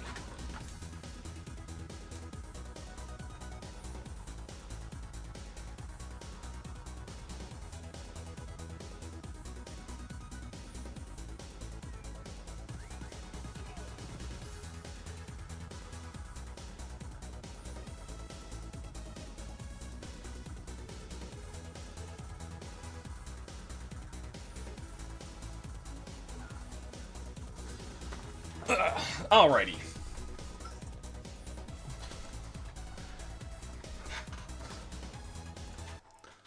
I know some people hard quit and never trust quick resume. I have very little issues with quick resume. There are a couple games that it says it has quick resume, but every time I quick resume, it just like freezes and I have to hard reset it anyways. And Trials Fusion, it works in quick resume, but if I leave it in quick resume too long, like if I leave it in for like a couple weeks and I come back to it, the game will resume, but the game is running in like slow motion. So I have to hard reset the game. But I almost have zero issues with quick resume, so I use it all the time, and I hate it when games don't have quick resume. So, anyways, let's... Oh, you know what? Quick. I'm just going to show you Cryo Gear. Oh, Cryo Gear doesn't have quick resume. I was going to show you real quick. I think this... Oh, we'll see. Right here. Polarity Flow. And I think it says his name here at the bottom of the screen in just a moment. Adrian Zing. I think I said Adam. What did I say? Adrian. That's the guy I'm pretty sure I've been Twitter DMing with. But yeah, so a pixel art Vayner. Yeah, so... Oh, why do I have no health? Where's my health?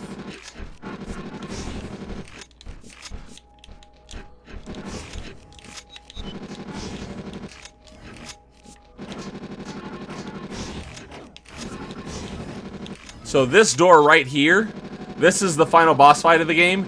That little blue thing, that's where I died last. It's one of those games where when you die, you drop all your money. You have to pick it up again in your next life, or you lose it if you die again. But once you beat him, you for ending B, you just come back here and activate this computer right here at number 2. Or it might be number 1. I think the laser gate goes down. You just have to activate that computer. And that's the ending B. That's the first one I got. The other one... So this is the map. You can't actually see what's in each room. But as I said earlier, there's 4 of those little things in each room. So each one of those little quadrants means on the room means how many you've gotten. So, like... This room right here, I've unlocked all 4 of those little things. This one, there's 1 that's not lit up, so I've gotten 3 of them. This room, I've got 2 of the 4. This room, I don't have any of them. But any of the rooms that have 2 or more, I can just quickly select and teleport back to. So, I'm actually going to go ahead and go back to the beginning of the game. This is the first room in the game. And this is where you start. After you beat the boss, you have to make your way back through all these rooms to get back here. The first time I tried to do that, this door right here was locked and I could not open it, and so I couldn't beat the game on that playthrough because you need to get back here and activate, I think, this computer right here, or no, this computer right here, I think, and then that's how you get ending A. So I'm almost at that point. I just need to fight the final boss and then make my way back through there, and I'll get that last achievement, which I'm hoping to do tonight before I go to bed. So, we'll go ahead and close that, and switch back over to Prince of Persia. So, that's a real quick thing on Cryo Gear, so you can actually see it in action. Neo, did you see my Salt and Sanctuary stream? I saw that you streamed it, but I did not see any of the stream. And I've checked again. And that game, still to this day, has never been on sale on Xbox, and it pisses me off. Why has that game been out? No, let's go look real quick. How long has it been on Xbox? And Salt and Sacrifice, it doesn't even exist on Xbox, which is dumb. This came out in February of 2019, so we're coming up on 20, 21, 22, 23, 24, 5 years? In a few weeks, this game will be on Xbox for 5 years. Let's go to the price and see what its lowest price. This content has never been on sale. WTF. Why has this game never been on sale? And another thing that doesn't really help it is on Xbox, it's action RPG and role-playing. It does not have the Metroidvania tag, so that doesn't help bump its priority up the list at all. If it had a Metroidvania tag, I'd probably buy it at full price regardless. Rocker Dude saying, someone actually gifted it to me years ago, never even dived it because it doesn't have the Metroidvania tag. Exactly. So, yeah, I know on Steam they're a lot more lax on what gets the Metroidvania genre tag. On True Achievements, they're a lot more strict about that sort of thing. So, but yeah, if it goes on sale, I will buy it, and maybe we can get. Hey, Rocker Dude, do you know if it ever did have the Metroidvania tag and it got removed, or is it just never had it? Because there are games that they add the Metroidvania tag, and then when they find out more about the game, it gets removed. Our community has actually helped that happen on a number of games that the tag was added to accidentally, or maybe the game was originally their idea they developed was that they were going to develop it as a Metroidvania, and they shifted direction in development, and then it became no longer Metroidvania. But because they announced it as a Metroidvania so many years ago, when it comes out, they put the Metroidvania tag on it, and then when they find out that it's not actually Metroidvania, they take the tag off. And Rocker Dude says, never had the Metroidvania tag as far as I can tell. I don't think it did either. I would not bet against that. Yeah, Paul cannot sing the praises of Salt and Sanctuary enough. He says it's the best Metroidvania. Which is funny because it's, from what I've seen of it, it's exactly like Ender Lilies or Blasphemous, which are 2D side-scrolling action-adventure Metroidvanias. And those have the Metroidvania genre tag on True Achievements, but Salt and Sanctuary doesn't for some reason. I just wanted your thoughts on the game itself minus the achievements. Yeah, have not played it yet because it hasn't gone on sale. It goes on sale, I will buy it in a heartbeat because, you know, I'm a very frugal gamer. But TA can be real lazy / strict on their genres. Yeah. Us Xbox guys who on True Achievement, we kind of behind. Not that we I think some of our guys may have a direct line to whoever is on the genre team, because I don't even know who it is. But we kind of talk crap about them sometimes because they're either they make some dumb decisions sometimes. Anyways, let's get to Prince of Persia, because I want to play this demo. I'm pretty sure I'm going to love this game. This might be one of my new favorites. We'll go with Warrior, the normal difficulty. Let's get Salt and Sanctuary on TA. Are you saying Salt and Sacrifice or Salt and Sanctuary? Or you could be saying let's get Salt and Sanctuary as a Metroidvania. I would be all for that. Or you could be saying let's get Salt and Sacrifice on Xbox, because it doesn't exist on Xbox yet. Oh.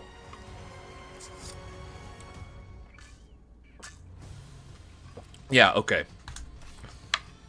Parry is left trigger. Dodge is right trigger. Range attack is Y. A is jump. Melee is X. There's no B button. Okay. Movement is on the joystick. I better be able to change that. And Athra Surge is left trigger and Y or X. This is 2D. I better be able to change it to the D-pad. All 2D games. That was the same horse sound as Epona from Ocarina of Time. Do I read the dialogue or do I just skip through it? Paul's saying no, Salt and Sanctuary on True Achievements has a Metroidvania. I figured that's what you meant. Yes, we're all for that. As long as it does fit the genre as a Metroidvania, which I think it does, because there are other games that are less Metroidvania, I think, than Salt and Sanctuary, and have the Metroidvania tag on Xbox. On True Achievements, I should say. The genre team makes no sense sometimes. So, yeah, I better be able to change it to D-pad movement, because 2D games are meant to be played with the D-pad. Anahita took Prince Hassan beyond these gates. I can't fathom why Anahita would do such a thing. Sargon, you know her best. What do you make of it?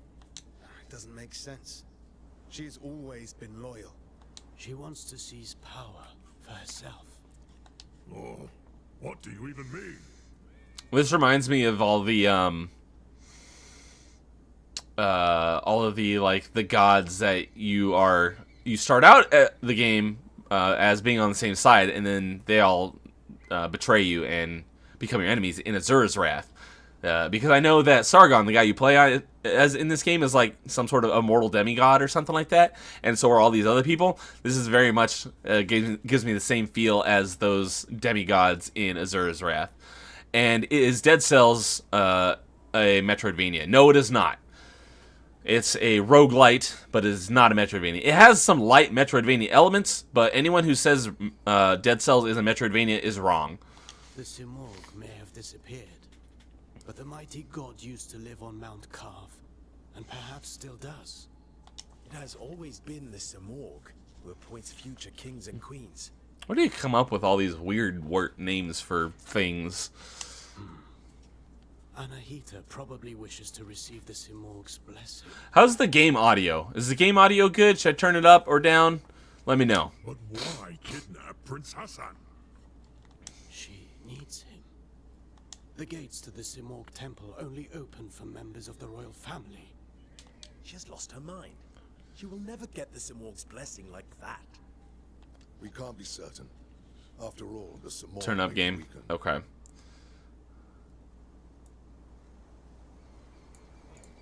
Alright, I turned it up from -12 to -6. Let me know how it is Princess now. Anne in danger. She will kill him once she has no need for him. Immortals, follow me. Let's help Ardashir and find Princess Anne. It's a silent G, apparently. It's Hassan, not Ghassan.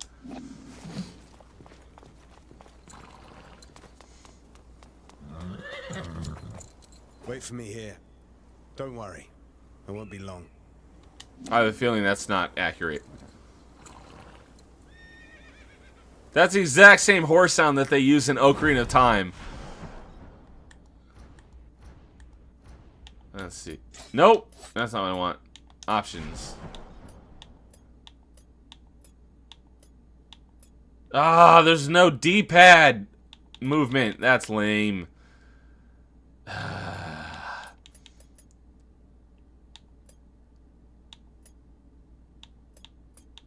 I want to play 2D games with the D-pad. Accessibility? Maybe it's under accessibility.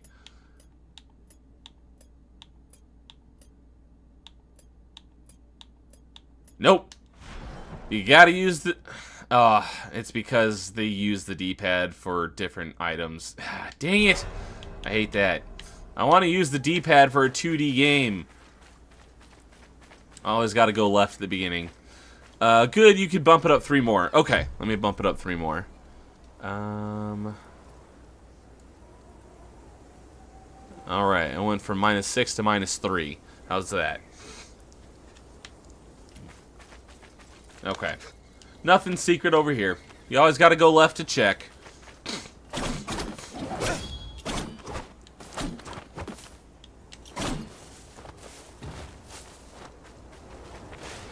Oh.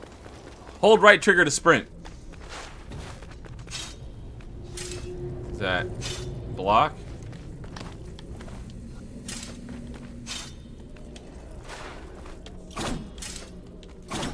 Good, good. I like hearing the game. Yeah.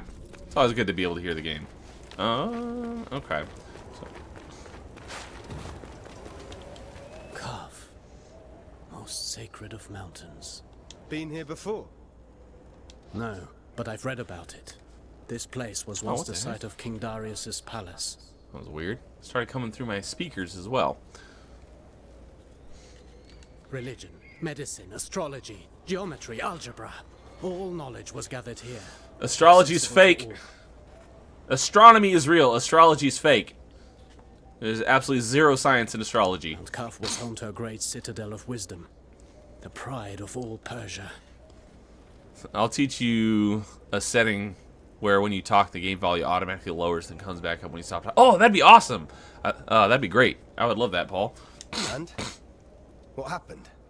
No one survived to tell the tale. And to think that Prince Hassan is caught up in all this. Who knows what might await us?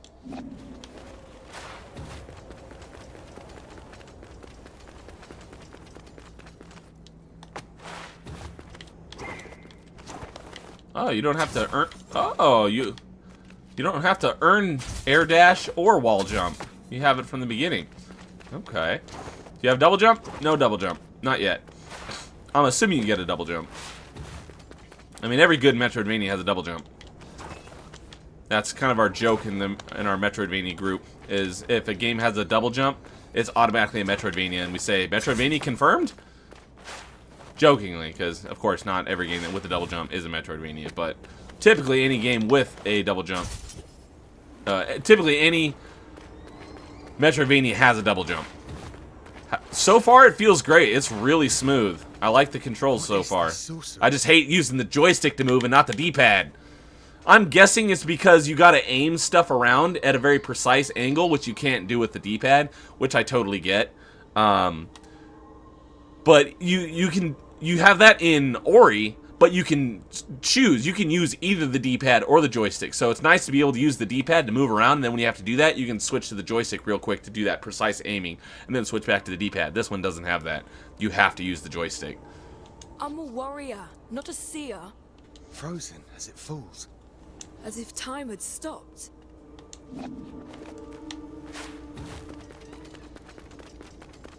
But yeah, I definitely like the movement so far. Very smooth. I've heard... I watched Game Rank's video today on before you buy on this game. And they said that the combat's decent, but the platforming is fantastic. So, the few minutes I played so far, I totally anticipate that it's got great platforming.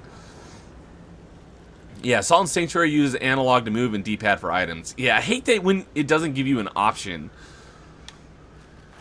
Because I always will use the D-pad on a 2D game 99% of the time. I hate it on a 2D game when I don't have the option to use the D-pad. Yeah, shout out to Game Ranks.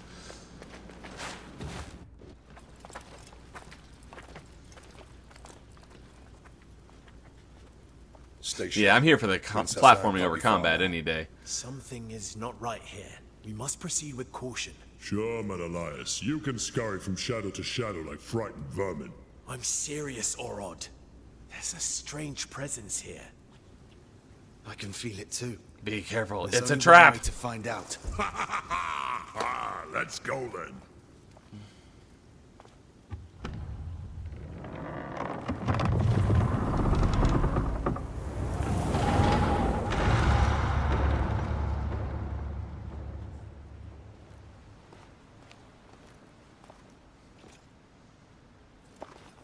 Yeah, I'd agree that good platforming is probably a higher priority than good combat.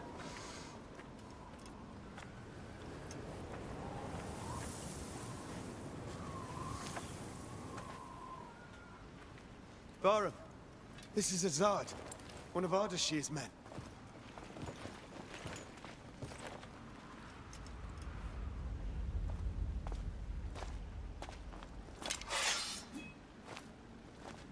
Long dead, judging by the rot. How is that possible? They left not long before us. Ah, see, it was a trap. Who didn't see that coming? It's a trap.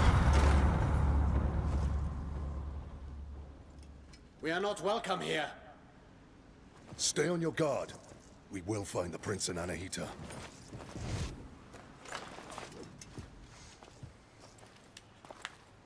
Is that We go Voldo? east. We don't go anywhere. You'll only slow me down. You're on your own. I actually muffled their voice because they're behind a mask. Point for consistency.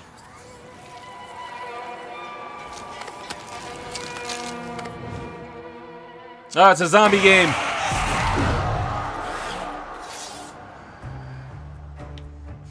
Hey, Joe, you want to play a zombie game?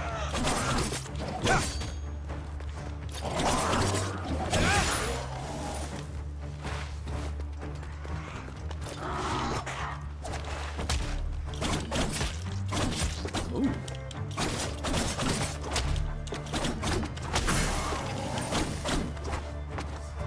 Can you juggle? I'm assuming you can juggle.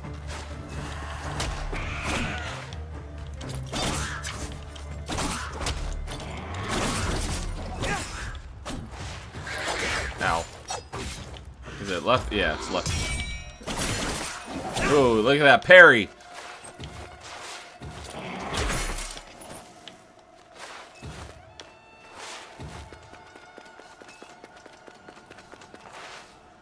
Okay, you don't have a health bar, you got health pips. So does it, let's find out. Does the potion revive all your health or just one at a time? Okay. Probably not all your health, but my health bar is still too small that I'm assuming it fills up more than just two.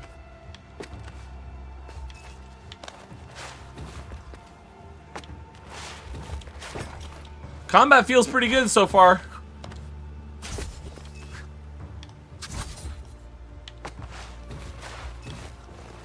But yeah, the traversal seems fantastic. I'm loving the speed of this.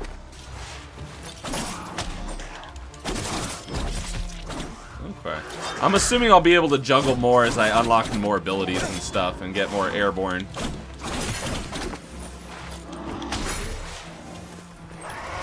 The way he holds one sword forward and one backward is kind of weird. Ow. Ow.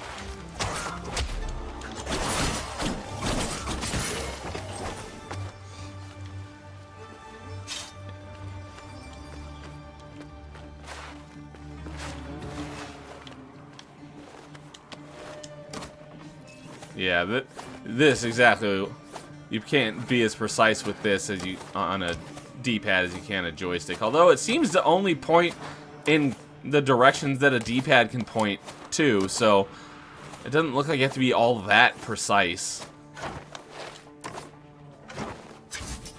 But that was my problem with oh, what was that game? One of the worst Metroidvanias of all time that we rag on all the time in our group is Green, the life algorithm. God, that game is... The game itself, you could make some small tweaks to that game and bump it up a couple points in ratings. It wasn't a terrible game, but it was so riddled with bad design decisions and bugs that it's down there as one of the worst games on Xbox for Metroidvanias. And that was actually my problem.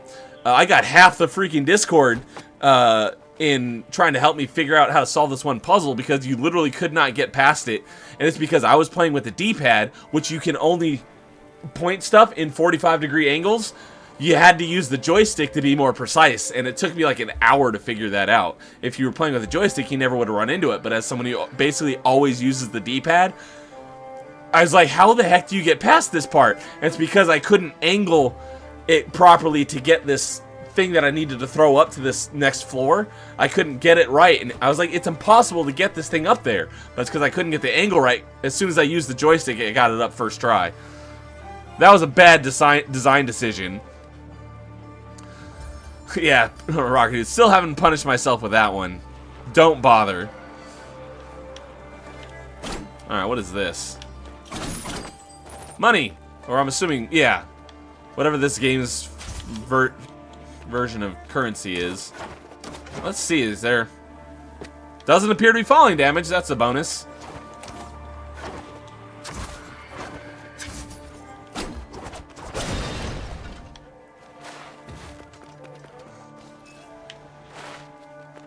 It just said press up on the D-pad to drink a potion. For a second, I thought it said press up to drink poison. It's like, why would I want to do that?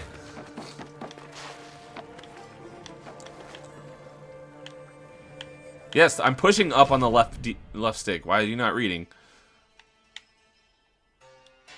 Okay.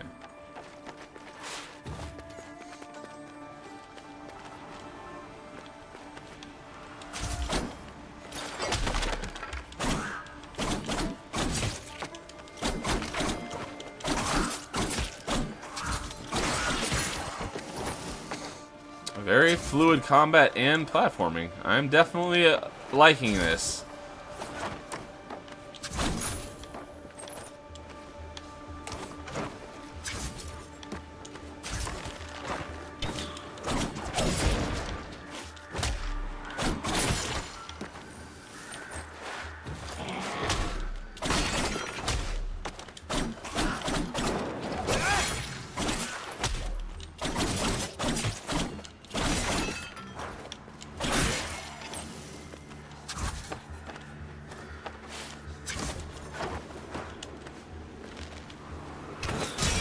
Oh yeah, you can deflect arrows if you parry it timing right. There should be an achievement for killing someone by doing that. Although I don't know if I'm actually doing any damage or I'm just staggering him. Ah, nope, I am. Oh yeah, suck it. Can I pick up your arrows? Oh, I already have full arrows. Let's see here. I haven't shot an arrow. Okay. Yeah, there we go. Ah, no. I wanted to go up.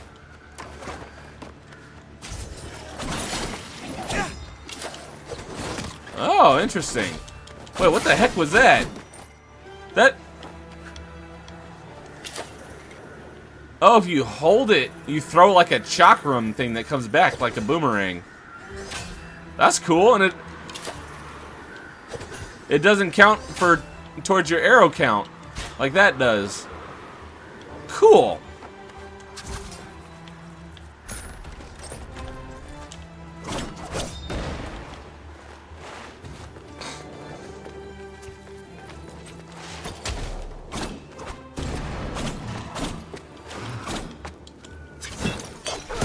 Ow. Oh, I died. I was low on health.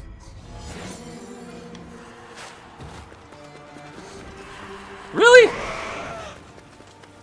I'm not going through all you guys again.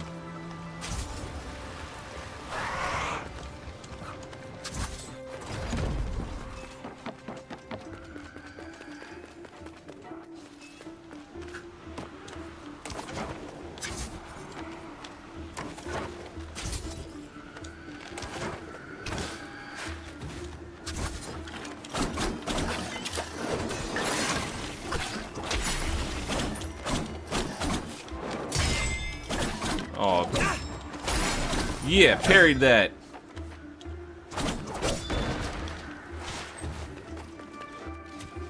Alright, Rocker, thanks for hanging out tonight. Heading to bed, have fun with the demo. Good night, bro. I will talk to you later.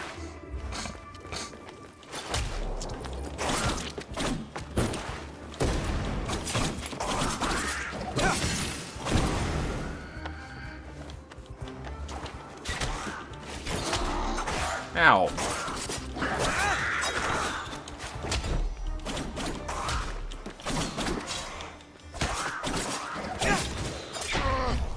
Oh, what? I parried that. Okay. So, the potion at least fills up 4 bars because I was almost dead. And it refilled me to full health.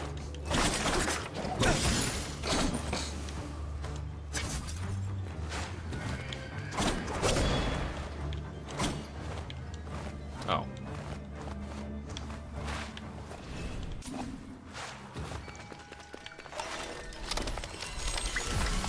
Oh, do they use trees as new unlock abilities, just like in Ori? Alright, what do we got here? Blade Dancer. Land a 5th attack at the end of an extended combo. Not bad. Elusive Water. Dodging on the spot, using up and right trigger against incoming attack, dealing moderate damage by moving between the enemy. Based like a counter attack, sort of. White Peacock. Fire 5 arrows along a broad sweep. The power of each arrow is barely reduced. I don't think I'll probably be using that much. Unless I need to hit a lot of enemies at once. Chakram Tempest. Trigger area damage at the Chakram's position by pressing Y. Moderately increases the radius of the area of effect and the number of hits. 0. Wolf Bride. Convert a small amount of damage taken into Athra buildup. Okay.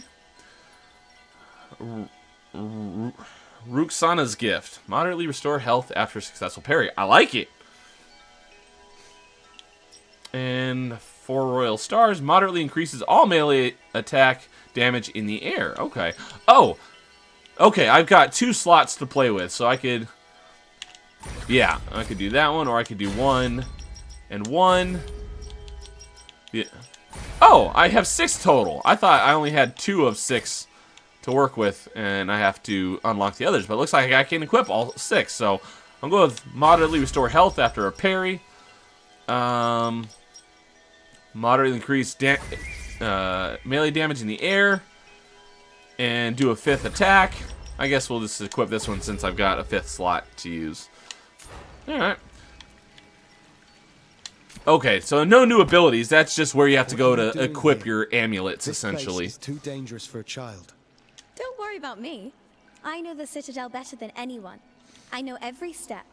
I even go where others can't. I've chatted and argued with every creature, and I know every tree here. Like this one. Are they all like this? These trees are special. They're called Whack-Whack. Whack-Whack. Whack-Whack, whack-whack, whack-whack, whack. They have the purest of Athra. So, stand beneath its leaves to restore your energy. There are many whack-whack trees throughout Mount Whack-whack. Carf. Tell me, you say you know all here. We're in search of soldiers like us. Our prince is being led by a general. Have you seen anyone like that? A prince? There hasn't been a prince here in so long. I've only seen you. Well, if you've lost your friend in Mount Carf, then you're going to need an Eye of the Wanderer. What's that? It's a very rare, very ancient thing. Here, for you. Oh, she's gonna hand it over. How very nice of her. Magical glass eye gives its bearer the ability to map all. Oh, okay, it's the mapping item.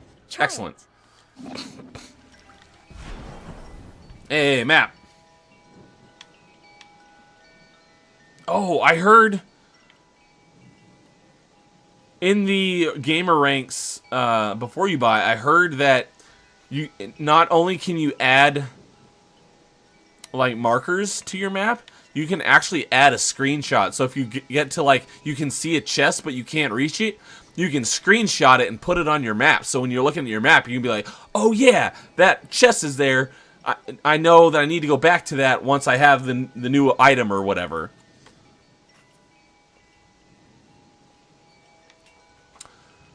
So, cool. Here, I might as well show you a neat The map trick is to already remember better than places Hollow on Knight. Mount Carf. Oh, another item. Man, I like this little girl. She's giving me all sorts of stuff. Yeah, God, the map in Hollow Knight is a pain in the ass. One of my biggest gripes about that game. That's why Ori's better. One of the many reasons. Increase the number of memory shards. Don't forget to capture images of your surrounding regularly to add. Oh, this is exactly what he was talking about that I was just talking about a second ago that I heard about on the Game Ranks video. You can take a screenshot and it'll show up on your map.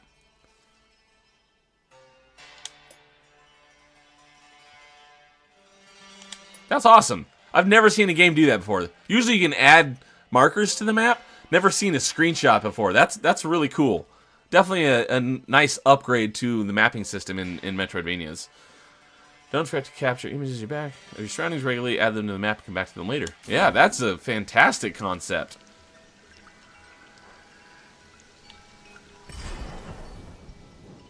Yeah.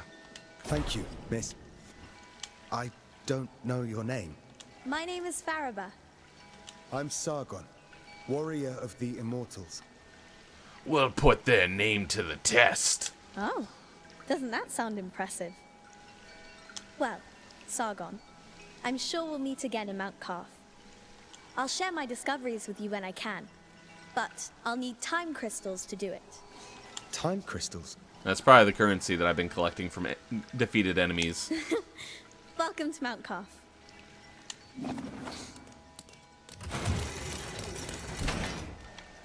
Alright. I bet you I can reach this already. Yep.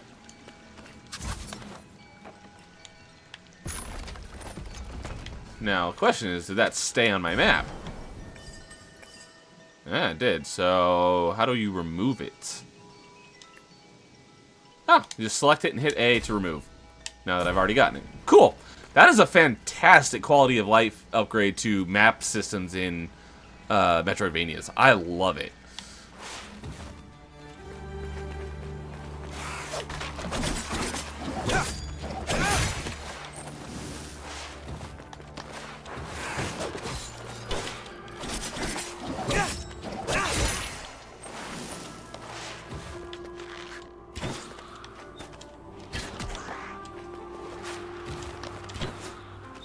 Ow.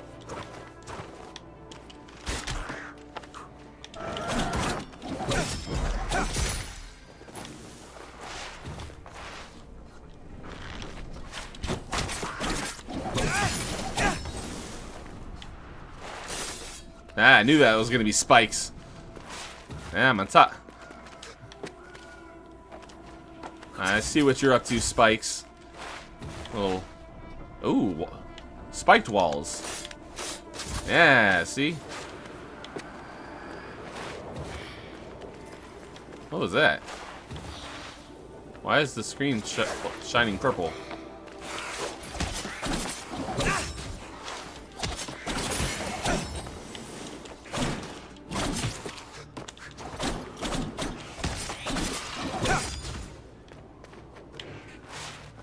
don't know why the screen is turning purple. Ooh. Is that a secret? Oh, this is a secret. Oh, look at that. Oh.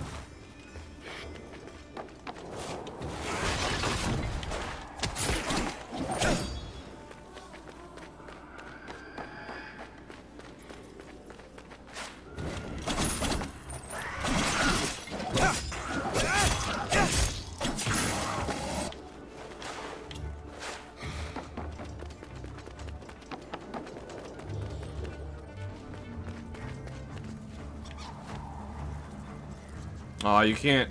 Okay. I'm gonna say a lot of the times a nice quality of life thing on Metroidvania is when you hold down and the camera moves down.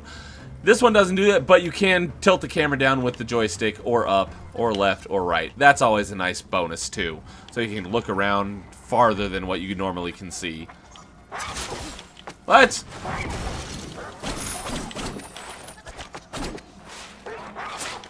Bad kitty.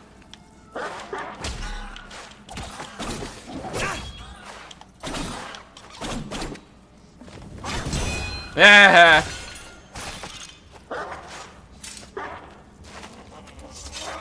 Ah, too early. Rejected.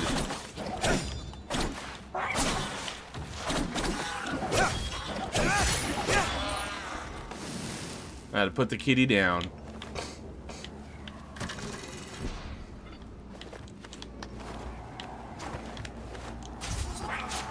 Another kitty?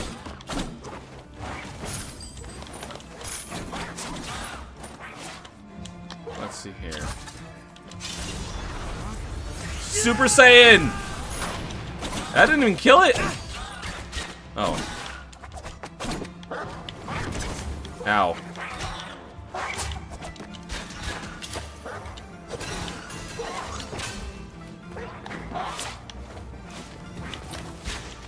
Ooh, my arrows overpower his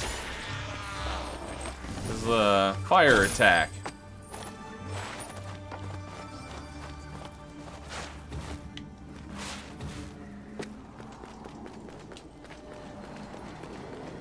Oh, I'm back here. Oh. Is that where I died? I think that's where I died. Is it just marking places that I've died? Or do I have to like I go back and get something that I dropped from if I go back to where I died?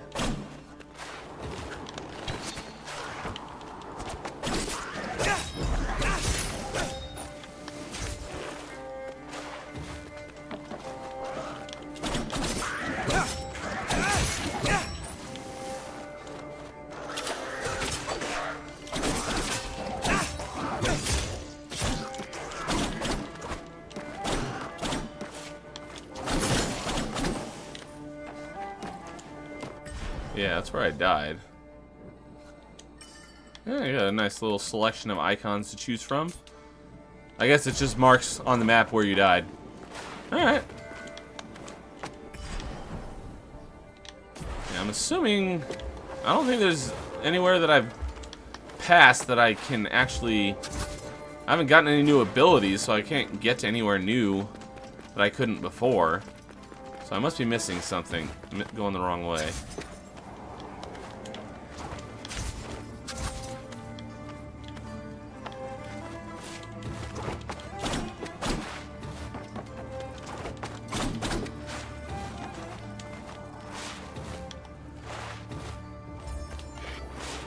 Wait, why'd you guys come back? I already killed you guys.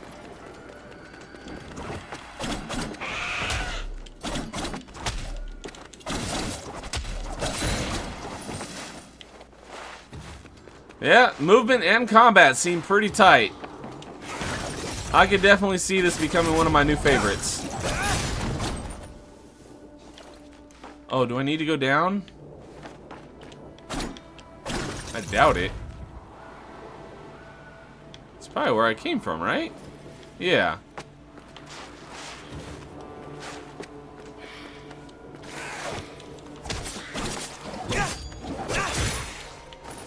I don't get what the purple is for. Why is my screen purple, though? What does the purple mean? What does the purple mean?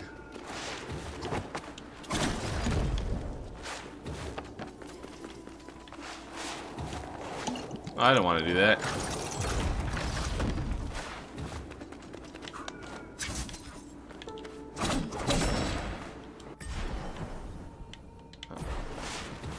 Oh, I can go up. Ah, there we go. What is that?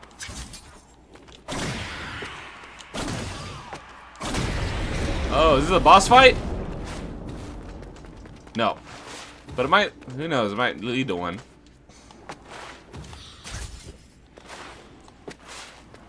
Oh, it's like a barrier. You can't progress until probably you complete some objective.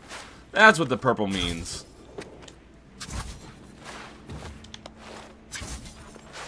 Yep.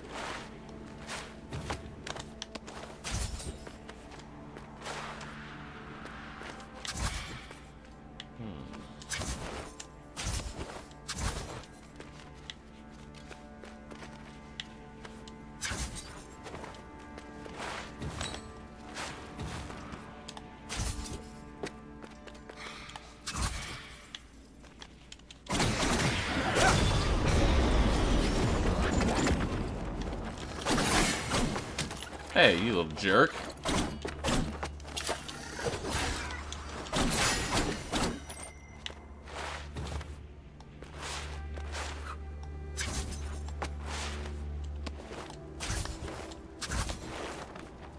Alright, that's not right.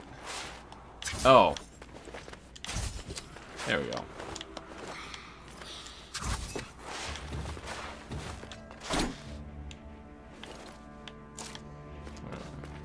How do I get more potions? I'm all out of potions. I accidentally drank one when I didn't need to.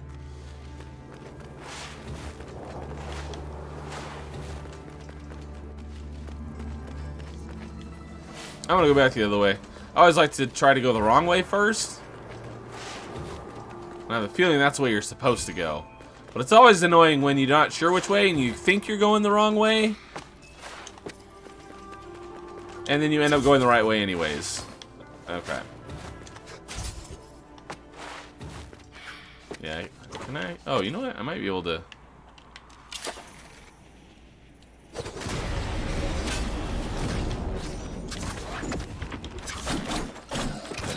Ow. Oh, snap! That just blew up your bomb in midair and blew up that little winged douchebag.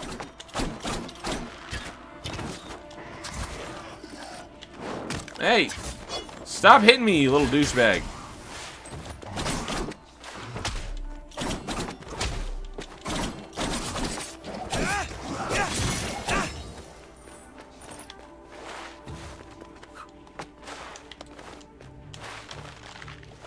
Ow! Where do you get more potions?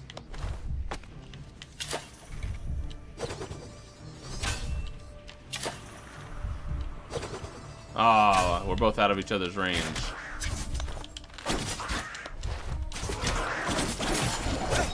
There we go. Asshole.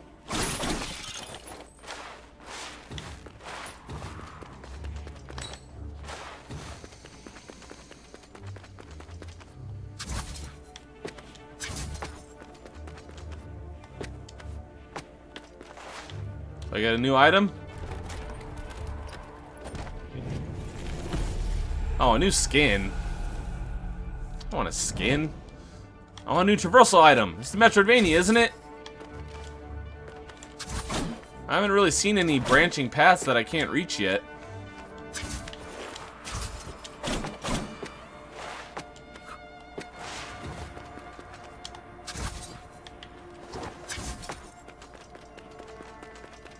What am I missing?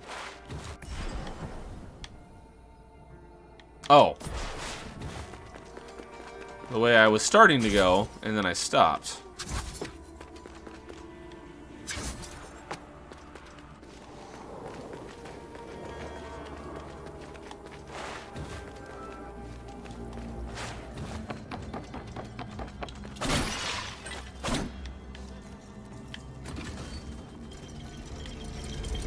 elevator.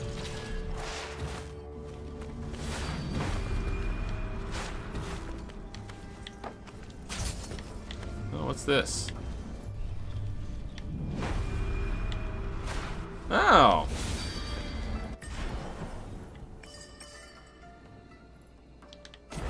Oh, it's like a store. I thought it was like a new region. Here's a mortal. One who searches for something out of reach, beyond control. Who do you serve, I wonder? You know about me. I turn my eye to the human world when I choose. I'm Sargon. I serve Persia as one of the immortals. Immortals, you say? Well, immortal. You stand before a true immortal. Kahiva, goddess and blacksmith to the gods. I've forged their greatest weapons. Have you forged weapons Cool. for mortals? I've served mortals from time to time. King Darius's sword was some of my finest work. Few other mortals are worthy. I had no idea that in Mount Kaf, gods and goddesses walked among humans. It was so. The curse altered everything. Some gods disappeared into other strands of destiny. But I remain. I'm one of the lucky ones. My forge protected me from the winds of time. Either way, nothing feels the same now. Would you forge for a mortal again? For a few time crystals, we might come to an agreement. Understand this. Even in the skewed reach of time, a mortal's life is insignificant. Welcome. Do you wish something forged? Increase the damage of arrows. Slight uses the power of incoming melee. Oh, that's pretty good. Oh, it takes up 3 amulet slots. Collect time crystals from a distance. Oh, it takes up 1. Oh, you can upgrade stuff. Slightly increased sword damage? Oh, you need time crystals and some sort of collectible, which I don't have. Increase bow and chakram damage. Nice. Increase your arrow capacity. That only takes money. I don't really use enough right now, so I'm going to go with this one. That's convenient.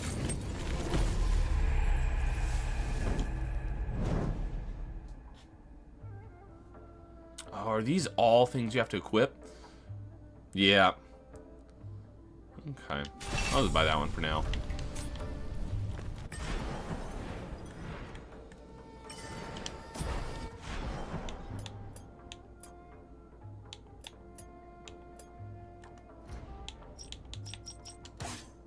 Oh, okay, you have to go to that tree in order to equip them. Yep, that's what I thought. Oh.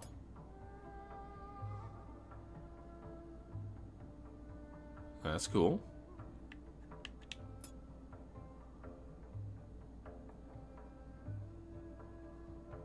Cool.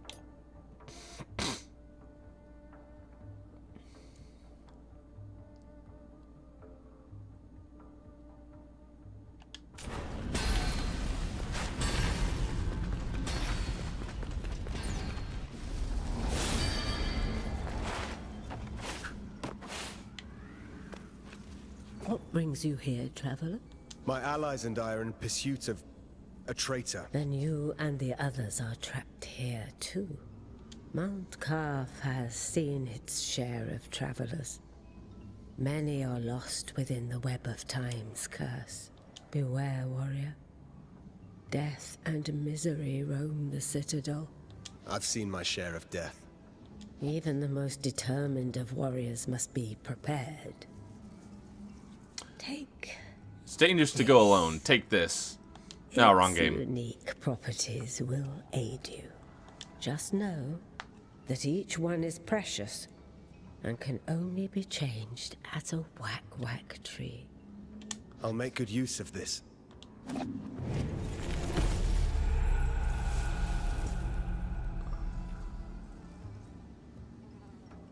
Extra health?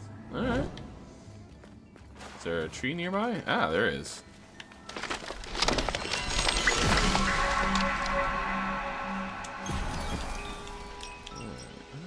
Let's see. Yeah, oh.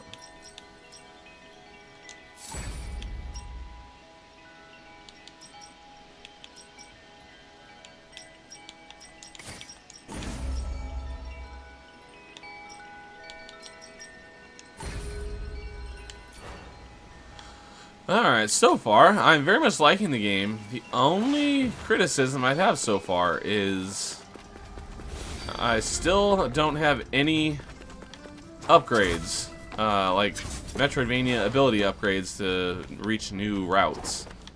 So, it's always good to be able to get at least one, new ability somewhat early on. So, the unlock speed of new abilities seems to be that it's kind of slow. Ow!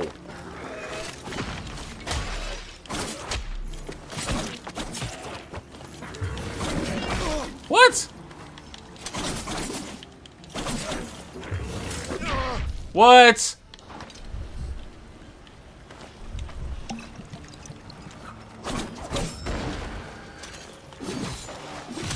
Oh, come on, I parried both of those.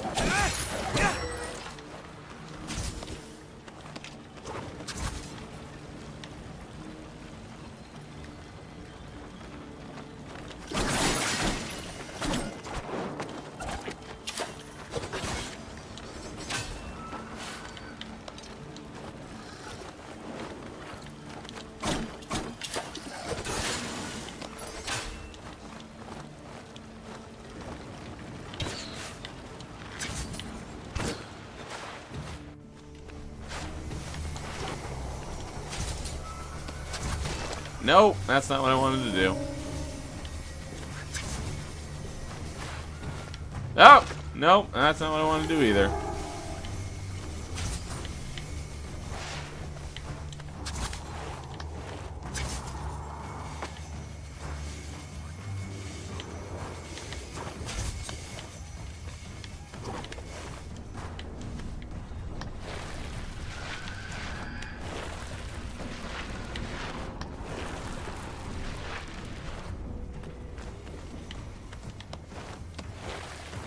Ow.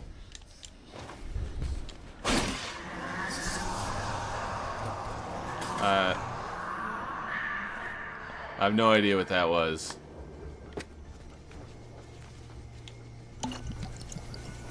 Okay. So I didn't quite fill up my health when I was almost dead, so it looks like it gives you 3 bars of health. A potion does.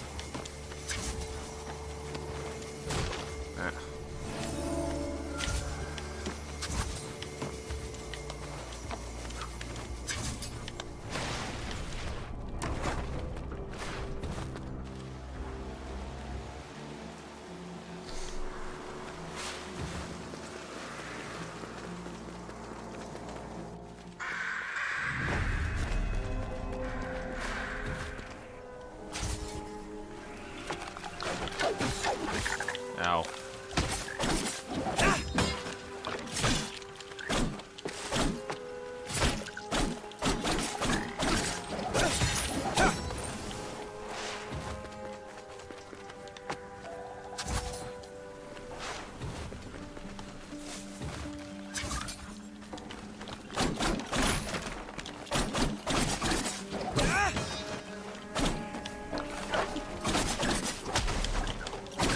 Oh, there we go. That's how you get them up in the air to juggle.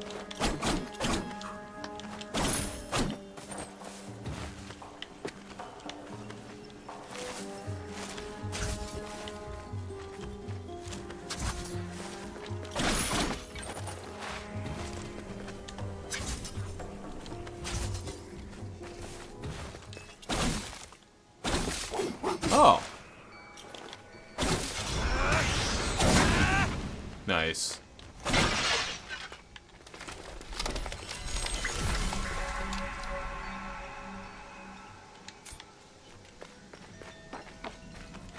Oh, I have an extra bar of health now because of my amulet, so it looks like it revives 4 pips of health.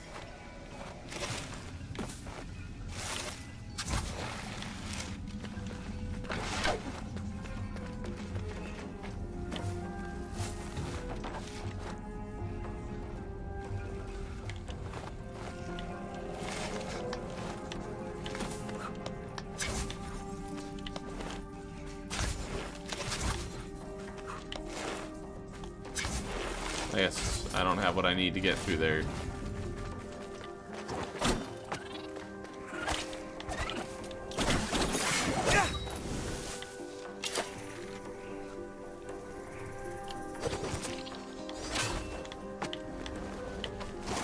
Oh, it's a time thing?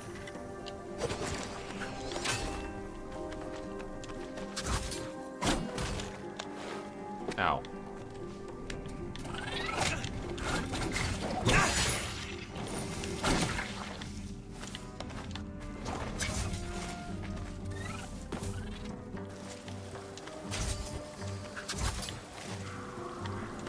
I got full health.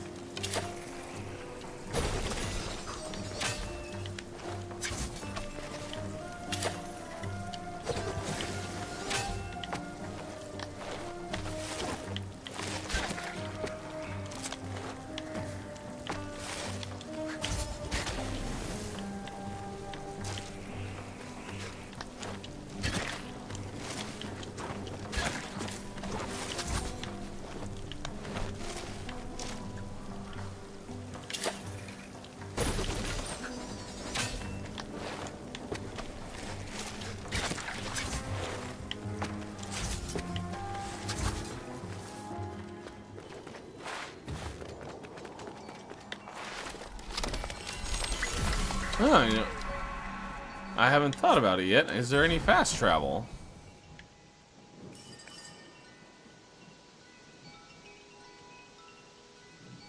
If there is, I haven't unlocked it yet. Hey, what's up, Dabs? I very much like this game. This is only the demo, but I am liking it a lot. I figured I would, and it has not disappointed. The only thing so far that's been my one complaint is that I've been playing it for probably, what, an hour now, and I've not gotten any upgrades. But other than that, it's great. Very fluid, smooth platforming and combat. I love it.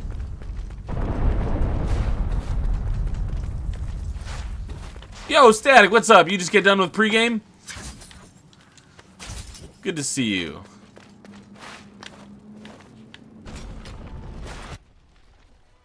Oh, I think this is the boss fight I've seen in the trailer against the, like, Chimera Scorpion Lion thing. If this isn't the end of the demo, once I beat it, I'll probably call it there.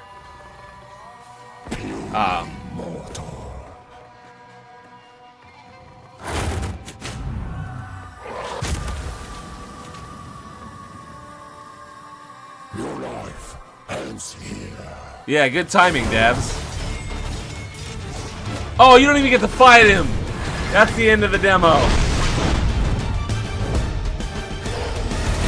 I thought you'd at least get to fight him. Oh, bummer. But yes, I'm very much liking this game. My only disappointment is that I did not get any upgrades. As in, like, ability allowing me to access new areas. I got some new amulets, which are equipable and increase your stats and stuff, but I didn't get, like, a double jump or whatever movement upgrades there are. I didn't get any. That's my only complaint so far, but I loved it. Fantastic. I very much... Like I said this earlier in the stream, I probably won't be playing it anytime soon, but I very much am looking forward to playing this game. Been done for a bit, just hanging out in the post-show. Cool, cool. Yeah, it's definitely a tease. I figured you'd at least get to fight the boss, and then it would be the end of the demo. Nope, you get to the boss fight, and then it cuts to, hey, here's, you know, information about the game. Buy it when it comes out. Which, I know a couple of you guys weren't here earlier.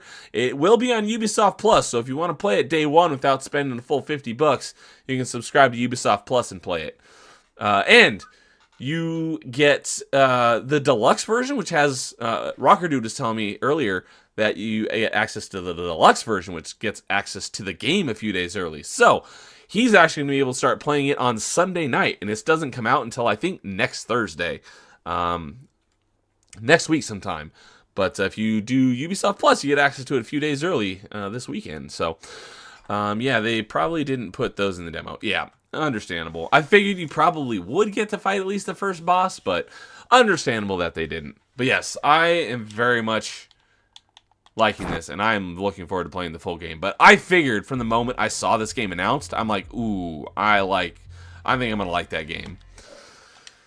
So that was the Lost Crown demo. Yeah, and the only thing I have to say about it is no movement upgrades in the hour, whatever amount of time we played. That's my one criticism. Because it's always good to get at least one, maybe two in the first hour to help, that carrot at the end of the stick. But other than that, great game, fluid combat, fluid platforming. I like that it's all voiced. I love that it's all, not pixel art and it looks nice. I'm definitely looking forward to playing this game. So, but yeah, I think that'll do it for tonight's open mic. I didn't game the whole time. I only did about the second half was gaming. So the first half I was talking about games that I got screwed on by glitched achievements, and I'm going to be going back and playing through those. Hopefully get those wrapped up before the end of January. I don't think I'm going to be able to pull that off, but those are the games I'm going to be working on here at the beginning of 2024. If you have any interest in hearing my thoughts on some of those games, go check out the first half of Open Mic tonight. They want you to buy the game first, no free upgrades for you. Yeah. I totally get it. Yeah, I mean, it's nice that there even is a demo. I mean, when was the last time how many games even have demos anymore? Games don't typically have demos anymore, which is one of those things that you would think that there would be more of with digital distribution, but there's less of, and I think demos should make more of a comeback. But we also have a lot more games. I mean, games used to be strictly $50 and $60, and if you bought a game you didn't like it, you're kind of SOL. Now we've got this whole range of games from $5, $10, $15, $20, $30, $40. You got this whole range of pricing for games, which you didn't used to have. So that's true, just early access. Did it play as good as the original? I don't know. I was talking about it earlier. I have basically zero nostalgia for the Prince of Persia franchise, because the only Prince of Persia I played was the one just called Prince of Persia from 2008. I don't know anything about the old Prince of Persia game, so I would not be able to answer that. All I can say is that I really liked it.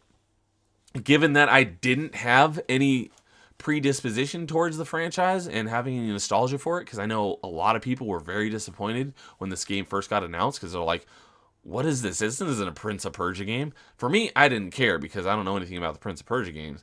I was just like, it's a good looking 2D, smooth moving Metroidvania. And I'm like, I'm all on board. And it did not disappoint. So I would not be able to tell you how it compared to the original. Sorry, Static. But, yeah. With that, I think let's kick on... Put the DJ music back on. Let's see here. Yeah. So with that, that'll wrap it. Let's see here. It looks like they kind of Fortnited it up a bit with the graphics. Yeah, I definitely see where you're coming from with that. Obviously, it's not like cutting edge graphics, but it's not pixel art, which I'm all on board because we got too many pixel art Metroidvanias. Anytime there's a Metroidvania that's not pixel art, it definitely has catches my interest. But yeah, it does look a little cartoony, but I think it looks great. Yeah, so that'll be it for tonight's open mic. The first one I've done solo in a while. I think I was saying at the start, I think it's only the third time I've gone solo. But yeah, and Dad's saying, yeah, it's different art style, but I'm not too mad at it. Yeah, me neither. I like it. So next up, the only thing I've got is my next episode of Party Chat will be on Saturday at its usual 11:30 a.m. Pacific, which I think is 2:30 p.m. Eastern. Yes. So, and the guest host will be Spartacus. So, I've got some good... Oh, speaking of that, I need to get the topics to my co-hosts so that they can prep if they need to and get their answers figured out for Party Chat. So, come check out the next episode of Party Chat on Saturday. And that's about the only thing I've got lined up right now on my channel. I plan to have another open mic next Thursday, but I don't have anyone lined up yet. So if anyone wants to come on and talk games with me next Thursday, it will have to be a later one, like 9:30, 10 o'clock Pacific. So if that sounds good to anyone, let me know, and we'll put it in the books. And so with that, we'll call it a night. I'm probably going to go eat because I haven't eaten pretty much anything since breakfast. But you guys, thanks for hanging out with me while I talk about achievements and play Little Prince Persia. Appreciate you guys hanging out with me. You guys have a good night. And I will talk to you later. Let's see here. I'm going to go here.